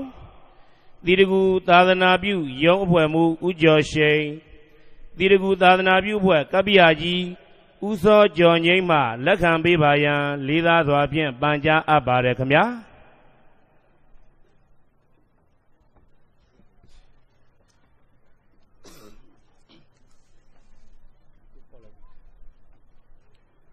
ဆက်လက်ပြီး BGF ဗဟိုကြံပေးကိုကဲရေးအထွေထွေအတွင်းရေးမှူးဘုံမူကြီးစောချစ်သူနဲ့ဇနီးဒေါ်နန်းခင်လာသူမိသားစုမှအလှူတော်ငွေကျပ်သိန်း50အားဆက်ကလှူဒန်းပေးပါရန်လေးသားစွာဖြင့်ပန်ကြားအပ်ပါတယ်ခင်ဗျာ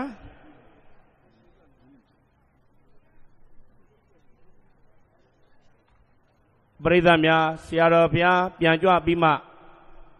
ထားစီခြင်းပါတယ်ကျွန်တော်တို့အခမ်းအနားမပြီးသေးပါဘူး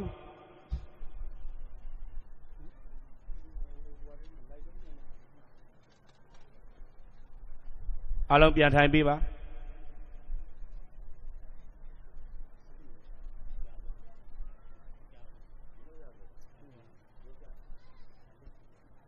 တရားနာပရိသတ်များအားလုံးပြန်ထိုင်ပေးပါအခမ်းအနားစီစဉ်များပြီးမှပြန်ပေးပါခင်ဗျာအားလုံးပြန်ထိုင်ပေးပါ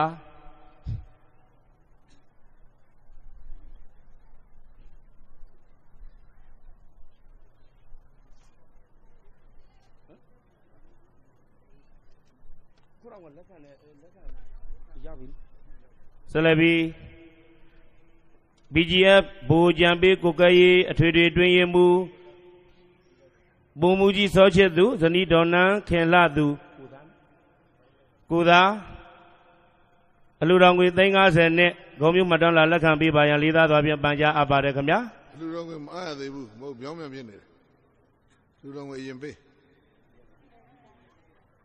အလှူတော်ငွေ350ဆက်ကလှူဒန်းပေးပါရန်လေးသားစွာဖြင့်ပန်ကြားပါတယ်မဟုတ်ဘူးတခါလည်းပေးလိုက်ရှုပ်တယ်ရှိတယ်ဒီဖုန်းတခါလည်းပေးလိုက်လာယူခဲ့လူရှင်လူမများအားလုံးနဲ့လှူဒန်းထားတဲ့စုစုပေါင်းအလှူတော်ငွေ816သိန်း9,1400ကျပ်နဲ့ဘတ်46,434ဘတ်အားကဲပေးဟုတ်ပြီလှုပ်လေးပါ9ကဲလက်ခံလာလို့ခေါ်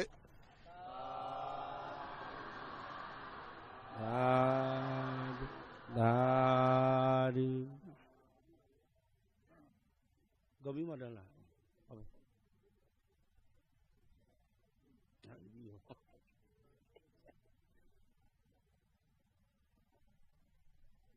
သာဓုသာဓုသာဓု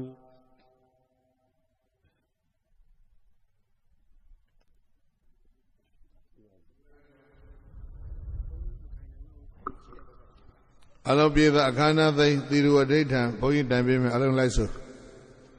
ငါတို့ဖြေရဤလောကဝေဘဝသမိုင်းမယိုင်းစေယံစိတ်မှန်မချမာနမပါတို့စွမ်းရာဖြင့်တို့သာသနာတို့ပြည်ရွာကိုသာယာစေမှုလုံးလပြုအံသာဓုကျေကျေခေါ်